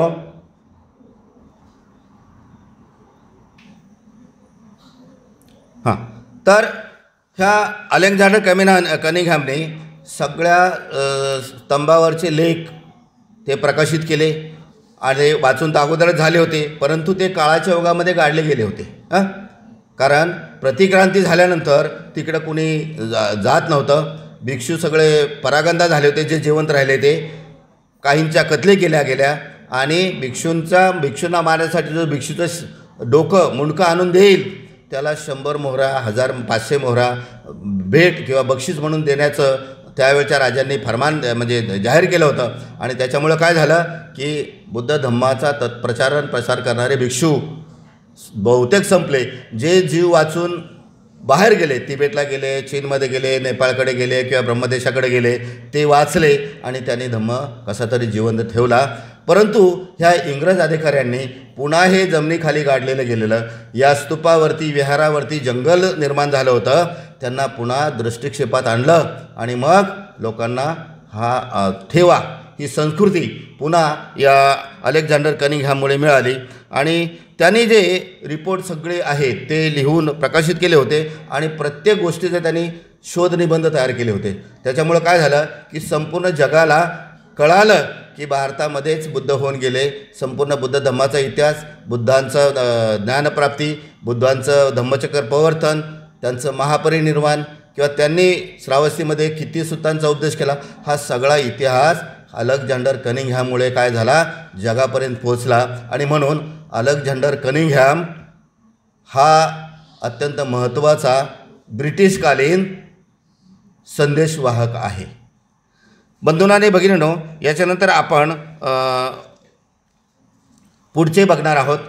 मिस्टर अँड मिसेस रिड्यूस की पती पत्नी आहेत, नवरा बायको, हे भारतात डायरेक्ट आले नव्हते. ते श्रीलंकेमध्ये किंवा त्यावेळचं सिलोनमध्ये अधिकारी म्हणून ते आले होते आणि ते खूप हुशार होते. ते हा मिस्टर रिस डेव्हिड्स तर बॅरिस्टर झालेला होता. आणि हा मिस्टर अँड मिसेस हे दोघे इंग्लिश स्कॉलर होते. आणि सिलोनमध्ये नोकरी करत असताना ते काय करायचा प्रयत्न करत होते, ख्रिश्चन धर्माचा प्रचार आणि प्रसार करण्याचा प्रयत्न करत होते. आणि मग असंच त्यांचा काही बौद्ध भिक्षूंशी संपर्क आला आणि ते बौद्ध तत्त्वज्ञान त्यांनी ऐकल्यानंतर ते ख्रिश्चन धर्माचा प्रसार करायला आलेले आहेत किंवा करणार आहेत ते विसरून गेले. कारण बुद्धांचं तत्त्वज्ञान त्यांना एवढं आवडलं की त्यांनी काय केलं, बुद्ध धर्म स्वीकारला. दोघा पती पत्नीनं बुद्ध धर्म स्वीकारला. तर ह्या मिस्टर रिस डेव्हिडचा जन्म 15 मे 1843 सालीला इंग्लंडमध्ये झाला आहे आणि त्याची पत्नीचा जन्म 27 सप्टेंबर 1857मध्ये झालेला आहे. आणि ते श्रीलंकेमध्ये मग ते काय करू लागले, धम्माचा अभ्यास करू लागले. श्रीलंकेमध्ये त्यांनी काय केलं, पाली भाषा शिकली, सिंहली भाषा शिकली. इंग्लिश तर त्यांचं काय मायभाषा होती, मायबोली होती. आणि मग त्यांनी सगळं त्रिपिटक इंग्लिशमध्ये ट्रान्सलेट केलं. या मिस्टर अँड मिसेस या पती पत्नींनी सगळं त्रिपिटक, अठ्ठकथा, जे काय त्रिपिटकामध्ये साहित्य आहे ते साहित्य सगळं काय केलं, इंग्लिशमध्ये ट्रान्सलेट केलं आणि ते इंग्लंडमधून प्रकाशित केलं, जगाच्या कानाकोपऱ्यामध्ये गेलं.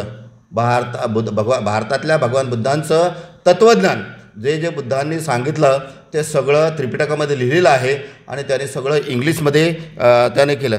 आणि त्यांनी काय केलं, हे प्रकाशित करण्यासाठी इंग्लंडमध्ये पॉलिटेक्स सोसायटीची स्थापना केली. जागतिक स्तरावरची ही बौद्ध संस्था आहे आणि सगळ्या प्रकारचं बौद्ध साहित्य किंवा इतर धर्माचं साहित्यसुद्धा करते, पण प्रायोरिटी त्यांची बौद्ध साहित्याला असते. आणि बौद्ध साहित्य ते प्रकाशित करू लागले आणि संपूर्ण त्रिपिटकाचं इंग्लिशमध्ये भाषांतर युरोप, आशिया किंवा अमेरिका खंडामध्ये पोचलं आणि त्याच्यामुळं जगाला बौद्ध धम्माची ओळख झाली, बुद्ध तत्त्वज्ञानाची ओळख झाली.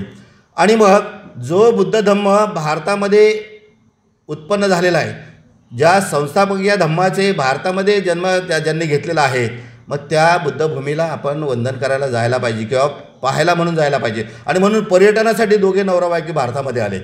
भारतामध्ये आल्यानंतर त्यांनी संपूर्ण दे ट्रॅव्हल अक्रॉस द इंडिया, संपूर्ण भारतामध्ये त्यांनी प्रवास केला आणि एक सुंदर ग्रंथ लिहिला, बुद्धिस्ट इंडिया. त्या काळातली 19व्या शतकामध्ये की भारतामध्ये बौद्ध धर्माच्या दृष्टीनं वातावरण काय होतं, लोक कसे होते, समाज कसा होता, तिथला व्यापार कसा होता, तिथली संस्कृती काय आहे, तिथलं आर्थिक व्यवस्था कशी आहे, तिथली सामाजिक व्यवस्था किती आहे, तिथली जाती व्यवस्था कशी आहे, वर्णव्यवस्था कशी आहे, असं जवळपास 21 प्रकरणाचं 320 पानाचं एक सुंदर पुस्तक लिहिलं आहे, बुद्धिस्ट इंडिया. मिळालं तर नक्की वाचा. आणि त्या ग्रंथामुळं काय झालं की या भारत देशातली बौद्धांची स्थिती काय आहे, कुठल्या स्थळाला बुद्ध धर्म गेलेला आहे, हे संपूर्ण त्यांनी त्याच्यामध्ये लिहिल्यामुळं काय झालं, धम्माच्या प्रचाराने प्रसाराला मदत झालेली आहे. किंवा संपूर्ण युरोप खंडामध्ये, अमेरिका खंडामध्ये किंवा आशियामध्ये सगळीकडे काय झाला, हा बुद्ध धम्म गेलेला आहे. आणि अनेक पुस्तकं त्यांनी मग बुद्ध धम्मावरती लिहिलेले आहेत. तर हे मिस्टर मिसेस रिच डिव्हिड्स, तर या दोघांचं पण, जरी ते भारतामध्ये आले नव्हते तरी पण भारताच्या पर्यटनासाठी ते आले आणि बुद्ध धम्माचा अभ्यास करण्यासाठी म्हणून आले आणि त्यांनी सगळं त्रिपिटक इंग्लिशमध्ये जगामध्ये पोचवलं. आणि म्हणून ते ब्रिटिशकालीन बौद्ध धम्माचे संदेशवाहक ठरतात. असाच एक अजून एक फॉरेनर आहे, त्याचं नाव आहे ऑस्कर ऑर्टेल. हा जर्मनीचा आहे, परंतु तो ब्रिटिश सरकारमध्ये नोकरीला लागला होता, तो इंग्लंडमध्ये नोकरीला लागला होता. आणि त्याला, तोही आर्किटेक्ट होता, इंजिनियर होता आणि त्याला भारतामध्ये ट्रान्सफर केलं. भारतामध्ये ट्रान्सफर केल्यानंतर त्याची नेमणूक सारनाथकडे झाली होती, अलेक्झांडर कनिंगहॅमच्या अंडर. अलेक्झांडर कनिंगहॅमच्या अंडर नोकरी तो करत असताना उत्खनन तिथे झालं आणि त्याने पहिला, जर आपला देशाचं जे राष्ट्रचिन्ह आहे काय आहे, 4 सिंहाचा स्तंभ, 4 सिंह पाठीला पाठ लावून असे पाय टेकून रुबाबात असे संपूर्ण सिंहावलोकन करतायत, असा सिंहाचा स्तंभ, 4 सिंहाचा स्तंभ आहे.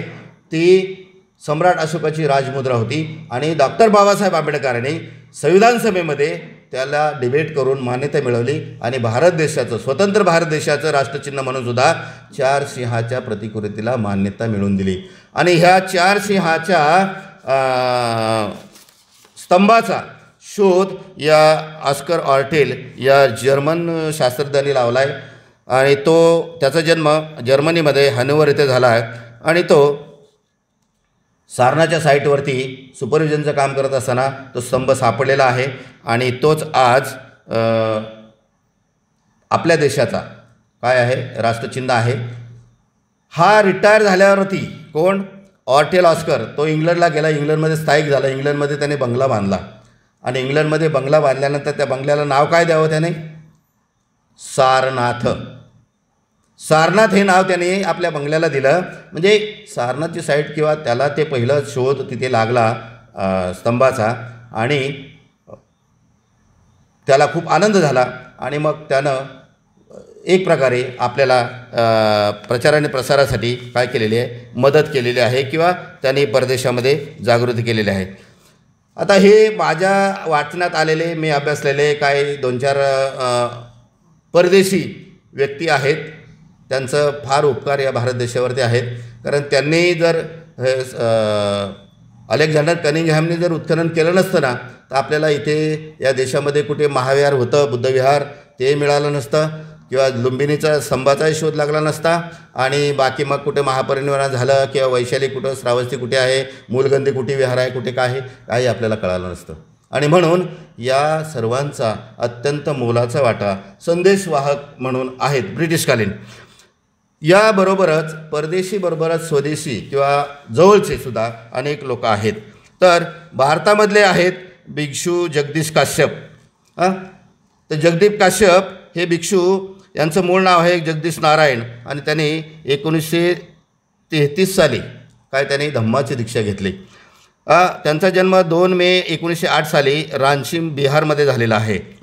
त्यांनी श्रीलंकेमध्ये, कारण त्यावेळेला बुद्ध धम्माचं शुद्ध स्वरूपामध्ये शिक्षण, आचरण श्रीलंकेमध्ये होत होतं, कारण सम्राट अशोकाचा सुपुत्र महामहेंद्र थेर यांनी श्रीलंकेमध्ये संपूर्ण त्रिपिटक त्यांचं मुखोद्गत होतं, ते आरंत होते, आणि संघमित्रा महाथेरी या दोघांनी संपूर्ण त्रिपिटक तिथे लोकांना शिकवलं. सिहेली भाषेमध्ये ते लिहून ठेवलेलं आहे, पाली भाषेमध्ये पण तिथे लिहून ठेवलेलं आहे.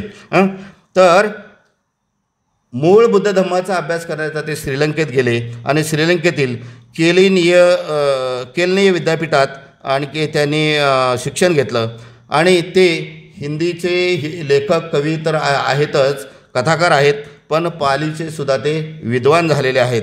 त्यांनी BA पाटण्यातून केलं, MA संस्कृतमध्ये त्यांनी 1932 साली केलं, MA फिलॉसॉफीमध्ये त्यांनी MA केलं 1931 साली, आणि पालीमध्ये पण त्यांनी मास्टर डिग्री घेतली. आणि मग भारतामध्ये आल्यानंतर त्यांनी नवनालंदा विहाराची स्थापना केली. जे अगोदरचं नालंदा बुद्ध विहार होतं ते जाळलं होतं. बख्तियार खिलजीने 1297मध्ये हल्ला केला, आणि मनवाद्यांच्या सांगण्यानुसार त्यांनी ते विद्यापीठाला आग लावली. 6 महिने पुस्तकं धुमसत होती, जळत होती. मग इतका प्रचंड पुस्तकांचा साठा होता. मग ते महाविद्यालय किती मोठं असेल, जागतिक स्तराचं होतं. अगदी संपूर्ण देशातून त्या विद्यालयामध्ये शिक्षण घ्यायला लोक येत होते, परदेशातून सगळे. 15,000 विद्यार्थी तिथे राहत होते, 1,500 शिक्षक होते, आणि एवढ्यांना 3 वर्ष पुरेल एवढा धान्य साठा तिथेच होता. म्हणजे हे सगळं ह्या नवनालंद विहारामध्ये. मग ते नालंद विहारामध्ये, मग ते नालंद विहार पुन्हा अस्तित्वात आणण्यासाठी, पुन्हा त्याचं कार्य सुरू करण्यासाठी यांनी नवनालंद विहार स्थापन केलं. आणि त्यांनी बुद्ध धम्माच्या प्रचार आणि प्रसाराच्या दृष्टीनं, का धम्म सगळा पाली भाषेमध्ये लिहिलेला आहे, मग पाली आणि हिंदी त्यांनी डिक्शनरी बनवली. कुणी? बनते जगदीश काश्यप यांनी पाली टू हिंदी डिक्शनरी बनवली. त्यामुळे पालीमध्ये आम्ही काय शब्द वाचला, वंदामी म्हणजे काय, पालीमध्ये वंदामी म्हणजे मराठीमध्ये वंदन करतो, नमन करतो, नमस्कार करतो. म्हणजे प्रत्येक शब्दाची अशी त्यांनी डिक्शनरी बनवली, सगळी इंग्लिश शब्दकोश बनवला. आणि ते 1947ला खऱ्या अर्थाने भारतामध्ये परतलेले आहेत. आणि त्यांनी मग काय केलं, जे संपूर्ण पाली त्रिपिटक आहे, बुद्ध धम्माचं तत्त्वज्ञान आहे, त्याचं हिंदीमध्ये भाषांतर केलं. आणि भाषांतर केल्यामुळं काय झालं, संपूर्ण हिंदी भाषिक लोकांना बुद्ध तत्त्वज्ञानाचा अभ्यास करता आला. म्हणजे भारतामधले ते एक महान संदेशवाहक आहेत. एवढंच नाही तर बनारस विद्यापीठामध्ये त्यांनी पाली विभाग चालू करायला लावला. आणि त्या पाली विभागामध्ये पाली शिकवण्यासाठी स्वतः ते जात होते, मोफत शिक्षण देत होते, मोफत लेक्चर देत होते. ते सारनाथवरून बनारसला रोज 22 किलोमीटर 22 पायी जात होते, पायी येत होते. त्यावेळेला वाहनाची तर सोय नव्हतीच. आणि त्याच्याबद्दल कुठलंही मानधन न घेता बुद्ध धम्माचं तत्त्वज्ञान कॉलेजमध्ये, युनिव्हर्सिटीमध्ये विद्यार्थ्यांना शिकवत होते. आणि त्यामुळं या बनते जगदीश काश्यप यांचा सुद्धा काय आहे, मोठा रोल याच्यामध्ये आहे धम्म संदेशवाहकामध्ये. कारण त्यांचा कार्यकाळ आहे 1908 ते 1976ला त्यांचं निर्माण झालेलं आहे. तर म्हणजे इंग्रजांच्या काळामध्ये 1937 पासून त्यांनी धम्माचा प्रचार आणि प्रसारासाठी महान कार्य केलेलं आहे. याच्यानंतर आपण बघणार आहोत अनागारिक धम्मपाल. अनागारिक धम्मताल हे भारतातले नाही आहेत, ते श्रीलंकेतले आहेत, सिलोनमधले आहेत. मूळचे ते ख्रिश्चन होते. वडील ख्रिश्चन, आई बुद्धिस्ट. वडिलांचं नाव डॉन डेव्हिड हेवी वितरणा आणि आईचं नाव मल्लिका धर्म गुणवर्धना. तर हे खूप मोठं श्रीमंत व्यापारी कुटुंब होतं. वेळ संपला.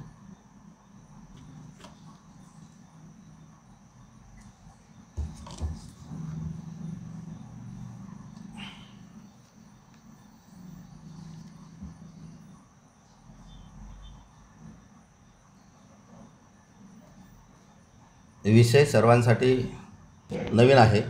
नाही, विषय सर्वांसाठी नवीन आहे, तेव्हा जेवढं शक्य असेल तेवढं लक्षपूर्वक ऐका. मी असं नाही म्हणत की मी सांगतो आहे ते सर्व परिपूर्ण आहे. कोणी माणूस परिपूर्ण नाही बुद्धांच्या शिवाय किंवा बाबासाहेबांच्या शिवाय. त्यामुळं आपल्याला याच्यावरती अजून संशोधन करायचं आहे. हा विषय नवीन आहे आणि हे संदर्भ याचे सगळे इंग्लिश पुस्तकातून मिळतात. आणि म्हणून माझी विनंती राहील की आपण याच्यावरती अजून अभ्यास करा आणि हा विषय लोकांना कळायला पाहिजे. आणि म्हणून मला 2-4 विषयाचा ऑप्शन त्याने दिला होता, परंतु हा नवीन विषय असल्यामुळे म्हटलं मी हा विषय देतो आणि हा विषय तुमच्यासमोर मांडतो आहे. चालू. तर अनागरिक धम्मपाल हे इंग्लिश शाळेमध्ये शिकत होते. त्यांचा जन्म श्रीलंकेत झाला आणि श्रीलंकेमध्ये बुद्ध धम्माचं पुनरुज्जीवन करण्यामध्ये ते अग्रेसर होते किंवा त्यांना प्रथम स्थान दिलं जातं. आणि ते बुद्ध धम्माचे धर्मवीर किंवा कर्मवीर म्हणून त्यांना संबोधलं जातं. तर त्यांचा जन्म 17 सप्टेंबर 1864ला माथर म्हणजे श्रीलंकेमध्ये झाला. आणि त्यांचं एज्युकेशन अर्थातच ख्रिश्चन शाळेमध्ये, मिशनरी शाळेमध्ये चालू होतं. त्या शाळेमध्ये बौद्ध भिक्षू आणि मिशनरी शाळेचे शिक्षक यांच्यामध्ये काही मुद्द्यावरती वादविवाद झाले आणि त्याच्यामध्ये बौद्ध भिक्षू सरस ठरले. बौद्ध भिक्षू सरस ठरल्यानंतर त्याचं पण मतपरिवर्तन झालं. कोणाचं? या अनागरिक धम्मपालांचं परिवर्तन झालं. ॲक्च्युली त्याचं नाव डॉन डेव्हिड, बरं का, मूळ नाव त्याचं डॉन डेव्हिड. हे त्यांनी ग्रहत्याग केल्यानंतरचं त्यांनी अनागरिक धम्मपाल हे नाव आहे आणि त्याच नावाने जग सगळं त्यांना ओळखतं की ओळखू लागलं. तर हे शाळेमध्ये त्यांनी बघितलं की आमची एवढी शाळेतला स्टाफ किंवा शिक्षक, वरिष्ठ शिक्षक हे किंवा हेडमास्तर असताना 2 बौद्ध भिक्षूंनी त्यांना परावृत्त केलं, म्हणजे पराभव केला किंवा तात्विक प्रश्नोत्तरामध्ये, वादविवादामध्ये हे बौद्ध भिक्षू सरस ठरलेलं आहे आणि बौद्ध धम्माचा त्याच्यावरती प्रभाव पडला. आणि मग त्यांनी काय केलं? वयाच्या 19व्या वर्षी काय केलं? ग्रहत्याग केला. वयाच्या 20व्या वर्षी ग्रहत्याग केला आणि ते ग्रहहीन झाले, भिक्षू नाही झाले, ग्रहत्याग केला. म्हणून त्यांना काय म्हणतात? अनागारिक. अनागारिक म्हणजे ज्याला घर नाही तो. आणि धम्मपाल म्हणजे धम्म म्हणजे धम्म आणि पाल म्हणजे पालक, रक्षण करणारा, धम्माचं रक्षण करणारा. आणि मग त्यांनी काय केलं? अनागरिक धम्मपाल झाल्यानंतर पिवळं चिवर वापरायचे. आपले भिक्षू किंवा बौद्ध धम्मे भिक्षू काशाय वस्त्र वापरतात, भगवा वस्त्र वापरतात, परंतु ते पिवळं चिवर वापरत होते. म्हणजे उपासक आणि भिक्षू यांच्या मधला ग्रेड असं आपण म्हणू. तर त्यांनी इतका इंटरेस्ट बुद्ध धम्माच्या प्रचारण प्रसारामध्ये घेतला. श्रीलंकेमध्ये 300 बुद्धिस्ट शाळा स्थापन केल्या, महाविद्यालय स्थापन केले आणि बुद्ध धम्माचा ते सखोल अभ्यास करू लागले. एवढंच नव्हे तर गोरगरिबांच्यासाठी त्यांनी दवाखाने काढले. काय म्हणतात ते, धर्मशाळा काढल्या आणि अशा प्रकारे धम्माचा प्रचार आणि प्रसार त्या करू लागले. आणि म्हणून त्यांना धम्मपाल किंवा धम्मरक्षक असं म्हणून त्यांचं. तर एक अधिकारी कर्नल आल्कॉट यांनी स्थापन केलेली एक संस्था होती की बुद्धिस्ट थिओसॉफिकल सोसायटी. या संस्थेचे ते सदस्य झाले. बुद्धिस्ट संस्था आहे म्हटल्यावर ते सदस्य झाले आणि त्या संस्थेच्या माध्यमातून ते जगातील बुद्धिस्ट लोकांना किंवा बुद्धिस्ट ज्या संस्था आहेत त्यांना मदत करू लागले.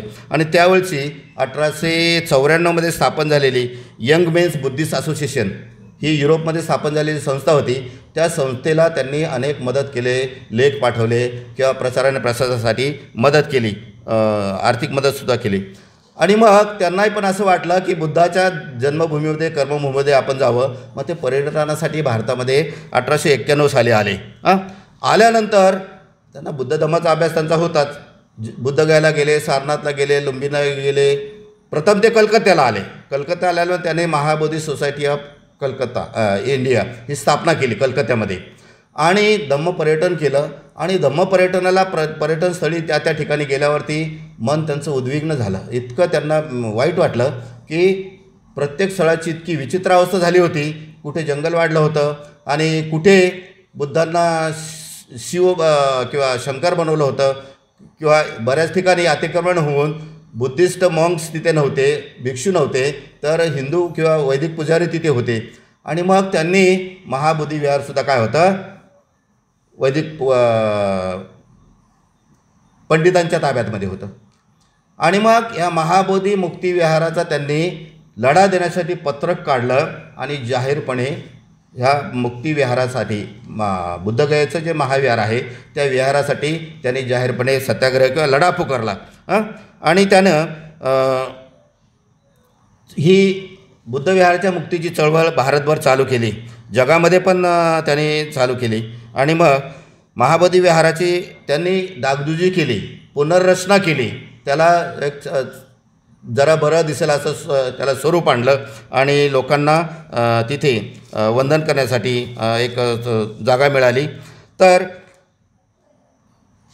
त्यांनी सारनाथमध्ये जास्त लक्ष दिलं आणि सारनाथमध्ये जे मूलगंधकुटी बुद्ध विहार होतं ते पूर्ण नेसतं. आता फक्त आपल्याला काय पाया अवशेष दिसतो. आणि मग या सारनाथमध्ये जिथं शेकडो हजारो भिक्षू राहत होते, तर तिथे एक भिक्षू राहण्यासाठी व्यवस्था नव्हती. मग त्यांनी 300 भिक्षू राहतील एवढं भिक्षू निवास मोठं बांधलं सारनाथमध्ये, अनागारिक धम्मपालन.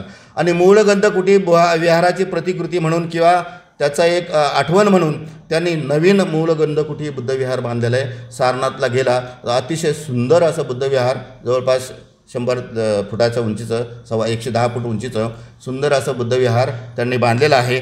आणि त्यांनी मग कुशीनगरला पण गेले, कुशीनगरच्या स्तूपाची डागडुजी केली. अशा सगळ्या बौद्ध ठिकाणी ते गेले, डागडुजी केली. अनेक परिषदामध्ये ते गेले. 1893ची शिकागो परिषदेमध्ये पण ते बुद्धिस्ट रिप्रेझेंटेटिव्ह म्हणून गेले. आणि तिथे परवानगी अशाच लोकांना होती की धर्माच्या लोकांना होती, प्रतिनिधी होती की जो धर्म एका देशापेक्षा जास्त 2 किंवा 3 देशामध्ये आहे, 4 देशामध्ये आहे, अशाच लोकांना तिथे. स्वामी विवेकानंदसुद्धा भारतामधून तिथे गेले होते, पण कुठल्या कोट्यामध्ये गेले होते, हिंदू धर्माच्या कोट्यामध्ये गेले होते. पण स्वामी विवेकानंदाला तिथे प्रवेश नाही मिळाला. कारण का, हिंदू धर्म भारताच्या बाहेर कुठेच नाही आहे.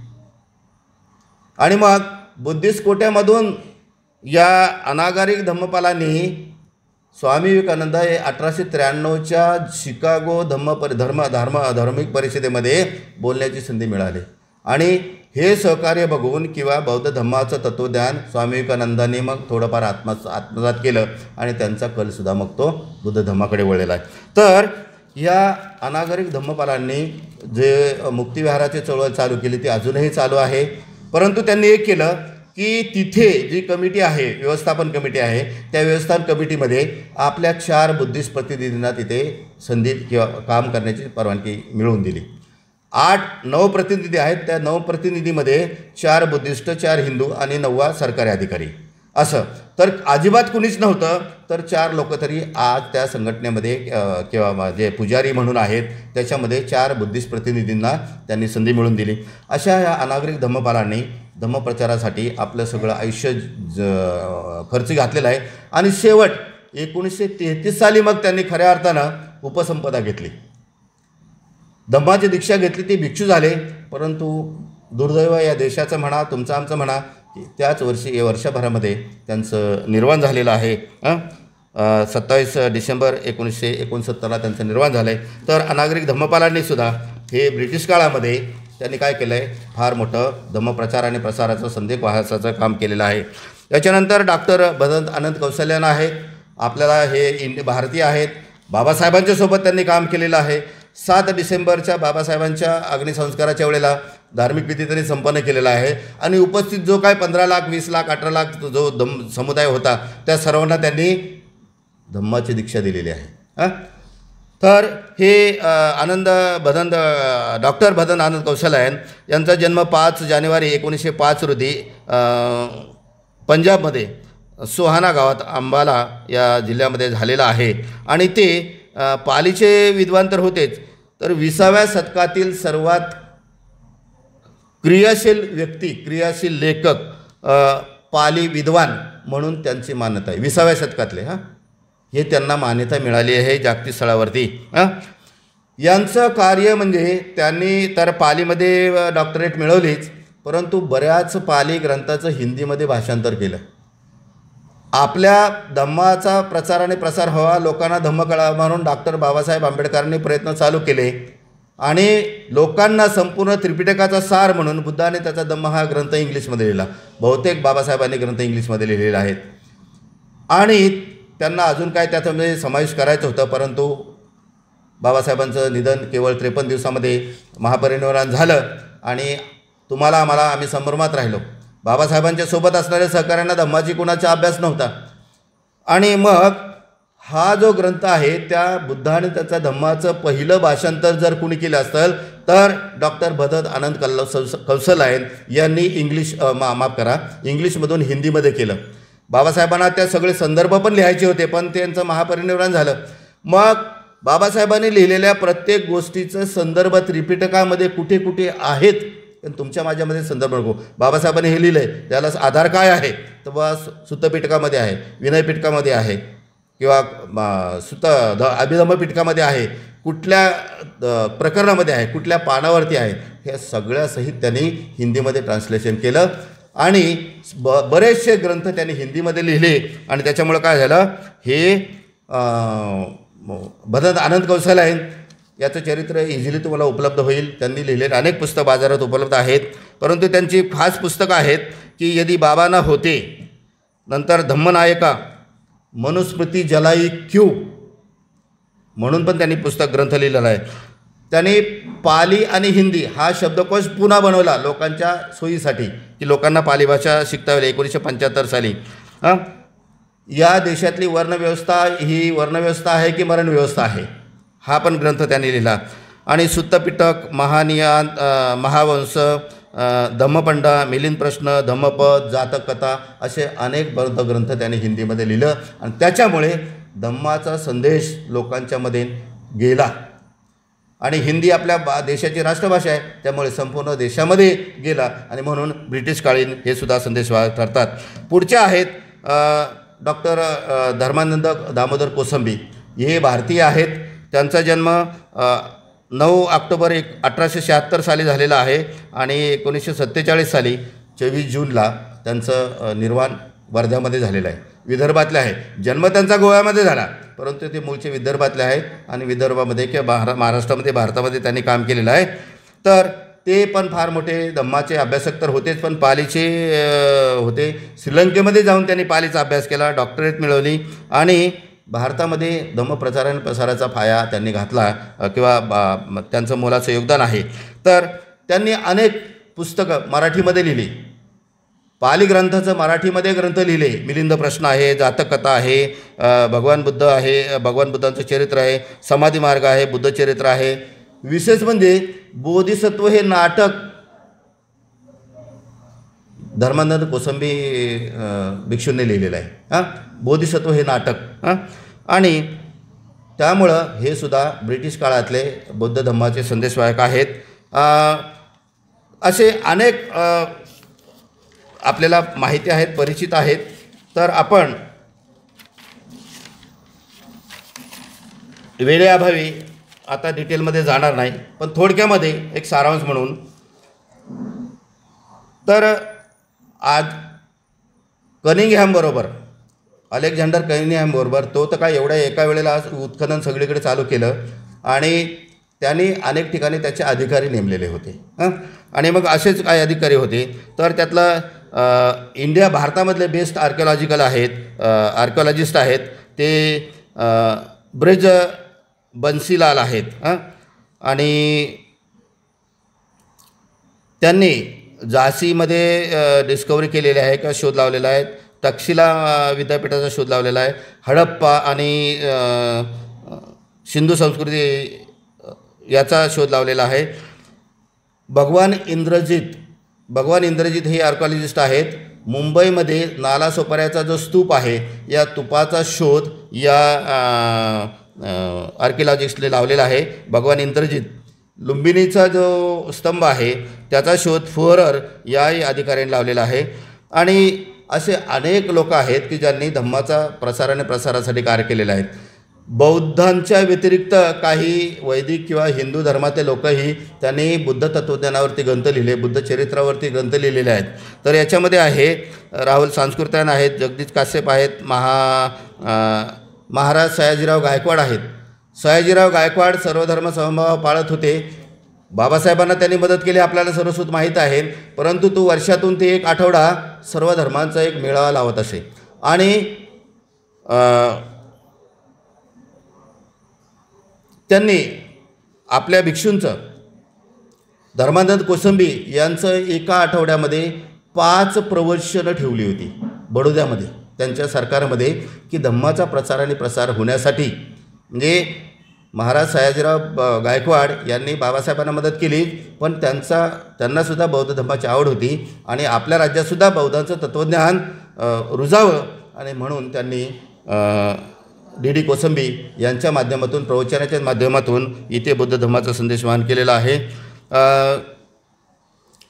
सी.व्ही. जोशी आहेत, त्यांनी बुद्ध चरित्र लिहिलेलं आहे. बुद्ध आणि त्याची भाषा, पाली भाषा या भाषेवरती त्यांनी मोठा ग्रंथ लिहिला आहे. विजय आपटे हे सुद्धा ब्राह्मण आहेत पुण्याचे, पण त्यांनी पण बुद्ध चरित्रावरती ग्रंथ लिहिलेला आहे. गोपीनाथ तळवटकर यांनी पण बुद्ध चरित्रावरती ग्रंथ लिहिलेला आहे आणि त्याच्यामुळे लोकांच्यापर्यंत मराठीमध्ये बुद्ध चरित्र किंवा बुद्ध धर्माचा इतिहास पोहोचू शकलेला आहे. केळुस्कर गुरुजींनी मूळ स्वरूपामध्ये बुद्ध चरित्र लिहिलेलं. तेच बुद्ध चरित्र भीमराव आंबेडकर मॅट्रिक पास झाले तेव्हा सत्कारामध्ये भेट दिलं आणि त्याच्यामुळं बालवयामध्ये भीमरावांचा कल बुद्ध धर्माकडे गेला. आणि मग पुढचा इतिहास आपला सर्वांना माहिती आहे. त्यामुळे गुरुजीसुद्धा संदेशवाहक ठरतात. क्रांतिबा ज्योतिबा फुले. आता तुम्ही म्हणताल क्रांतिबा ज्योतिबा फुलेंनी बुद्धांचं कुठं तत्त्वज्ञान सांगितलं? बघा, बुद्धाचा धम्म काय आहे? जे सत्य आहे ते बुद्ध तत्व आहे.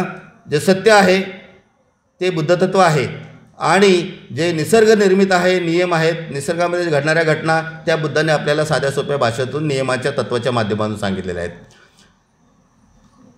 क्रांतिबा ज्योतिबा फुलेंनी पण काय केलं? बुद्धांचा धम्म समता, स्वातंत्र्य, बंधुभाव याच्यावर आधारित आहे. मग फुलेंनीसुद्धा काय केलं? या देशामध्ये तमाम माता भगिनींना शिक्षणाचा अधिकार नव्हता. समता स्वातंत्र्याचा अधिकार महात्मा फुल्यांनी दिला. म्हणजे एक प्रकारे बुद्ध तत्त्वज्ञानाचाच प्रचार त्यांनी केलेला आहे.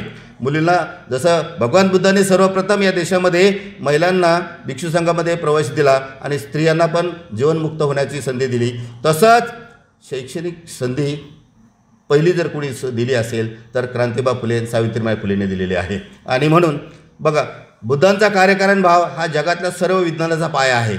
आणि त्यात काय सांगतात बुद्ध की अविद्या पच्चाया संखारा, संखारा पच्चाय वियान वगैरे, आणि सगळ्यात शेवटी काय दुःख होतं, दुःख निर्मिती होते. क्रांतिबा ज्योतिबा फुलेसुद्धा आपल्या छोट्याशा एका चारोळीमध्ये किंवा कवितेमध्ये काय म्हणतात? विद्येविना मती गेली, मतीविना नीती गेली, नीतीविना गती गेली, गतीविना वित्त गेलं, वित्ताविना शूद्र घातलं, एवढे सगळे अनर्थ एका अविद्येने केले. एवढे सगळे दुःख कशामुळे निर्माण झाले? अविद्येमुळे निर्माण झालेले आहेत. बुद्धाने पण काय सांगितलं? दुःख निर्मितीचं कारण काय? अविद्या आहे. 12 कड्याची ती कड्यांची ती साखळी आहे. म्हणजे एक प्रकारे क्रांतिबा फुले हे सुद्धा बुद्ध धर्माचे संदेशवाहक ब्रिटिशकालीन आहेत, ठरू शकतात, माझं मत आहे. कारण त्यांनी काय केलं? सत्यशोधक धर्माची स्थापना केली. बुद्धांचा धर्म काय? सत्यावरच आधारित आहे. म्हणजे कदाचित बुद्ध धम्माकडे जाण्याचं ते एक मधलं स्टेशन असेल, मधला एक स्टॉप असेल. आणि त्यांनी सत्य धर्माची स्थापना केली आणि बुद्धांच्या तत्त्वज्ञानाप्रमाणेच त्यांनी काय केलं? कार्य केलेलं आहे आपल्या आयुष्यामध्ये. आणि म्हणून बाबासाहेबांनी त्यांना गुरु मानलं आपलं. प्रत्यक्षात कोणत्याही गुरुची त्यांची भेट झाली नसली तरी त्यांचा तत्त्वज्ञानाचा एकूण उद्देशाचा गाभा किंवा सूत्र एकच होतं. आणि म्हणून हे महान संदेशवाहक आहेत.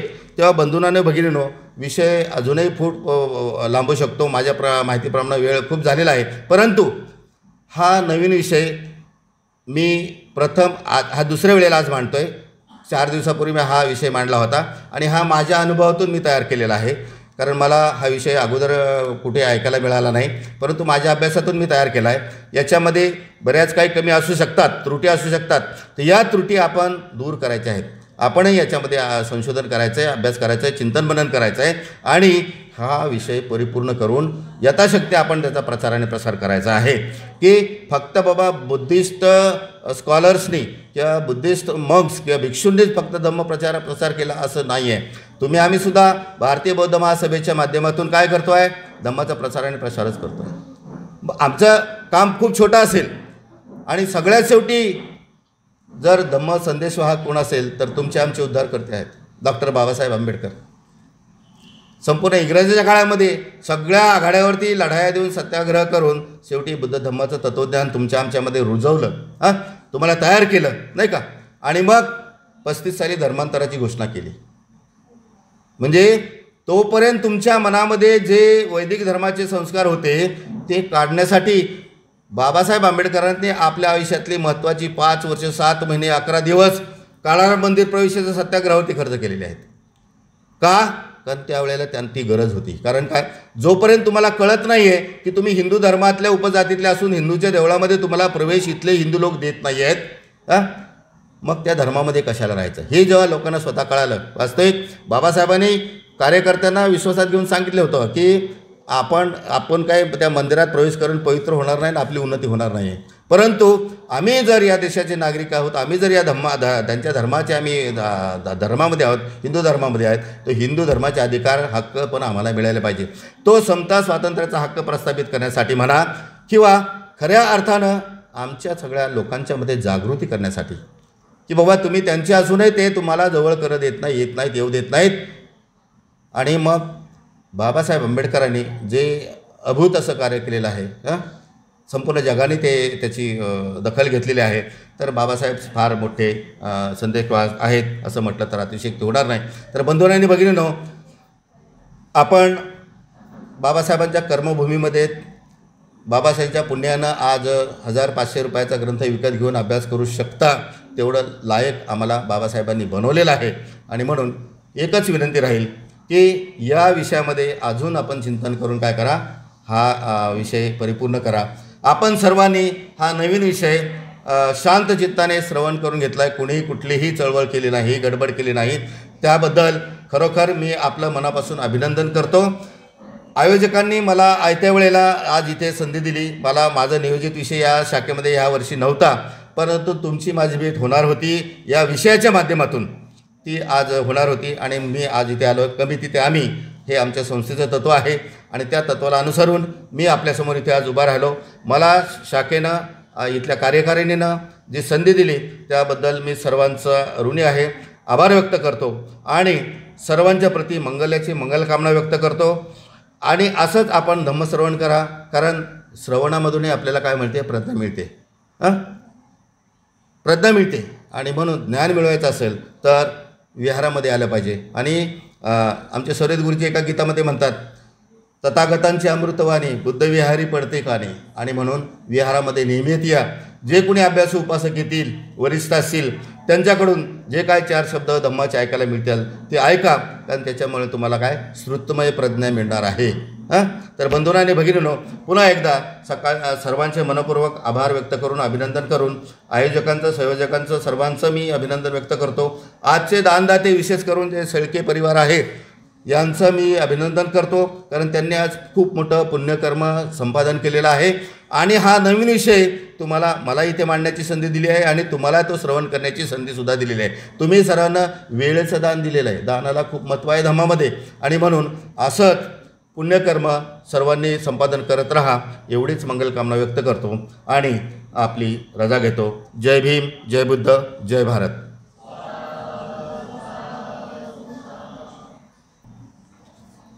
बसुनी पिंपळाच्या झाडाखाली गौतमाने प्राप्त केला ज्ञानाचा झरा. डॉक्टर बाबासाहेब आंबेडकरांनी सांगितला, हाच मार्ग खरा, हाच मार्ग खरा.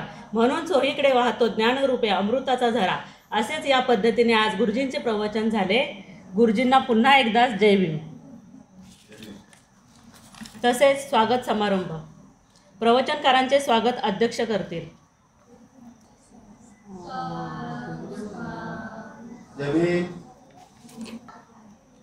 अध्यक्षांचे स्वागत आजचे आयोजक शेळके परिवार करतील.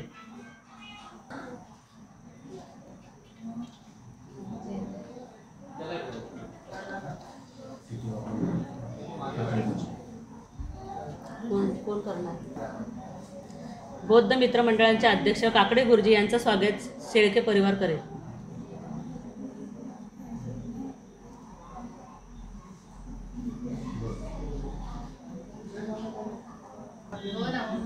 टी वाकोडे गुरुजी यांचं स्वागत शेळके परिवार करतील.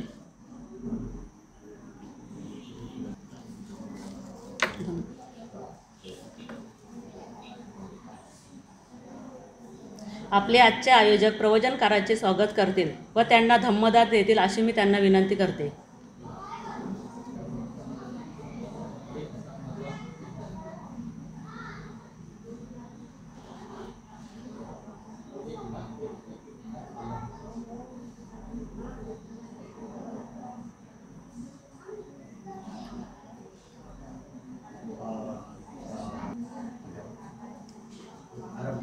आजच्या पुष्पाचे आयोजक शेळके परिवार आपले मनोगत व्यक्त करतील. जगतवंदे जगद्गुरू महाकारुणी तथागत भगवान गौतम बुद्ध विश्वरत्न महामानव डॉक्टर बाबासाहेब आंबेडकर यांच्या विचारांना व त्यागांना पंचांग प्रणाम. आज येथे आम्हाला पुष्प घेण्याची संधी दिली त्याबद्दल भारतीय बौद्ध महासभा शाखा अणुशक्तीनगर विस्तारित मंडळा या शाखेचे अध्यक्ष गणपतजी चंदनशिवे आणि संपूर्ण कार्यकारिणी यांचे इथे मी आभार मानतो. तसेच बौद्ध मित्रमंडळाचे अध्यक्ष आदरणीय काकडे गुरुजी व त्यांची संपूर्ण कार्यकारिणी यांचे मी इथं आभार मानतो. आणि आपल्याला छान असं प्रवचन देणारे, हा विषय ऐकला नव्हता, हा विषय ऐकून खूप आपण नवीन शिकण्यासारखं आपल्याला खूप त्याच्यात काय भेटलं असे आपले सोनवणे गुरुजी यांचे मी आपल्या सर्वांच्या वतीने आणि माझ्या शेळके परिवाराच्या वतीने बौद्ध मित्रमंडळाच्या वतीने त्यांचे खूप खूप आभार व्यक्त करतो. आणि येथे जमलेले सर्व उपासक उपासिका माझे मित्रमंडळी या सर्वांचे मी इथं बोलून स्वागत करू शकत नाही, त्याच्यामुळे मी सर्वांचे क्षमा मागतो आणि माझ्या मनाच्या सुन्नाने सर्वांचे मी इथे स्वागत करतो. आणि माझे 2 शब्द मी इथेच थांबवतो. जय भीम, नमो बुद्धाय. सर्वांना जय भीम. आपला कार्यक्रम झालेला आहे परंतु खूप वेळ झालेला आहे आणि बऱ्याच माझ्या मैत्रिणींचं स्वागत करायचं राहून गेलेलं आहे, तर मी त्यांना माझ्या मनाच्या सुमनाने त्यांचं स्वागत करते कारण वेळ खूप झालेला आहे. आणि आज पुष्प घेण्याचं कारण असं, आज अश्विन पौर्णिमा आहे आणि त्याच्याही आपणाला सर्वांना हार्दिक शुभेच्छा देते. आणि आज पुष्प घेण्याचं कारण म्हणजे माझे मिस्टर संतोष शेळके गुरुजी यांचा आज वाढदिवस आहे आणि माझ्या सर्व मैत्रिणींनी माझ्याच व्हॉट्सअपला यांना शुभेच्छा दिलेल्या आहेत. आणि मी त्यांना सांगू इच्छिते की माझ्या मैत्रिणीकडून तुम्हाला खूप खूप शुभेच्छा वाढदिवसाच्या आणि माझ्याकडूनही तुम्हाला वाढदिवसाच्या खूप शुभेच्छा. आणि वेळ खूप झालेला आहे तर मी इथेच थांबते. धन्यवाद. नमो बुद्धाय. जय भीम. तसेच अध्यक्ष चंदनशिवे गुरुजी ते आपले मनोगत व्यक्त करतील आणि त्यानंतर सरनत्य होईल, कार्यक्रमाची समाप्ती होईल.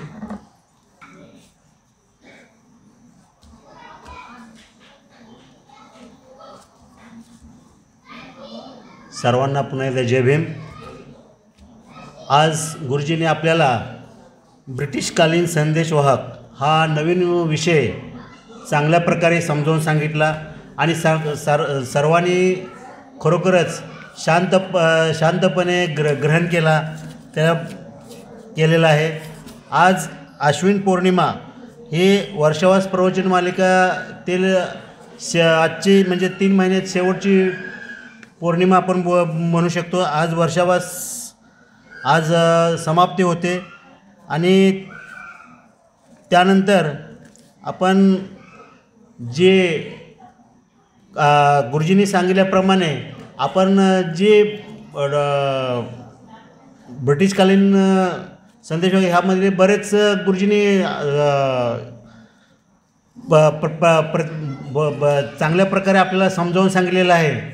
आणि मी जास्त नाही करता की आज खरोखरच शेळके परिवाराने जे आज 17वे पुष्प आयोजन केलेले होते आणि त्याचं विशेष काही कारण असल्यामुळे त्यांनी हे केलेलं आहे.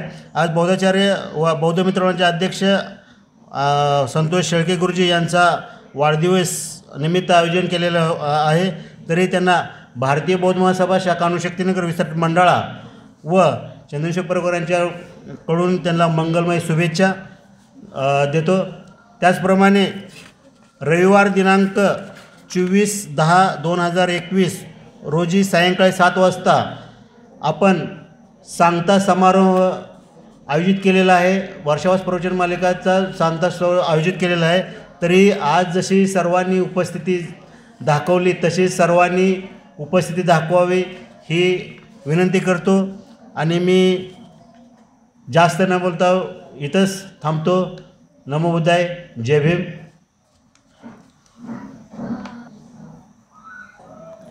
आज खरोखरच सुंदर असं जे सूत्रसंचालन केलेलं आहे ते शाखेच्या संस्कार सचिवा अरुणताई गवई यांचं स्वागत आजचे आयोजक पुष्प देऊन करतील अशी त्यांना विनंती करतो.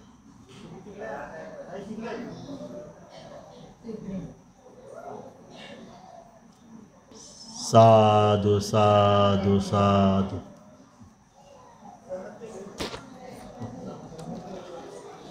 आणि कार्यक्रम संपला असेल सर्वांना. नत्थि मे शरणं अय्यं बुद्धो मे शरणं वरं एतेन सज्जवज्जेन होतु मे जय मंगलम्. नत्थि मे शरणं अय्यं धम्मो मे शरणं वरं एतेन सज्जवज्जेन होतु मे जय मंगलम्. नत्थि मे शरणं अय्यं संघो मे शरणं वरं एतेन सज्जवज्जेन होतु मे जय मंगलम्. साधु साधु साधु. बुद्धं नमामि धम्मं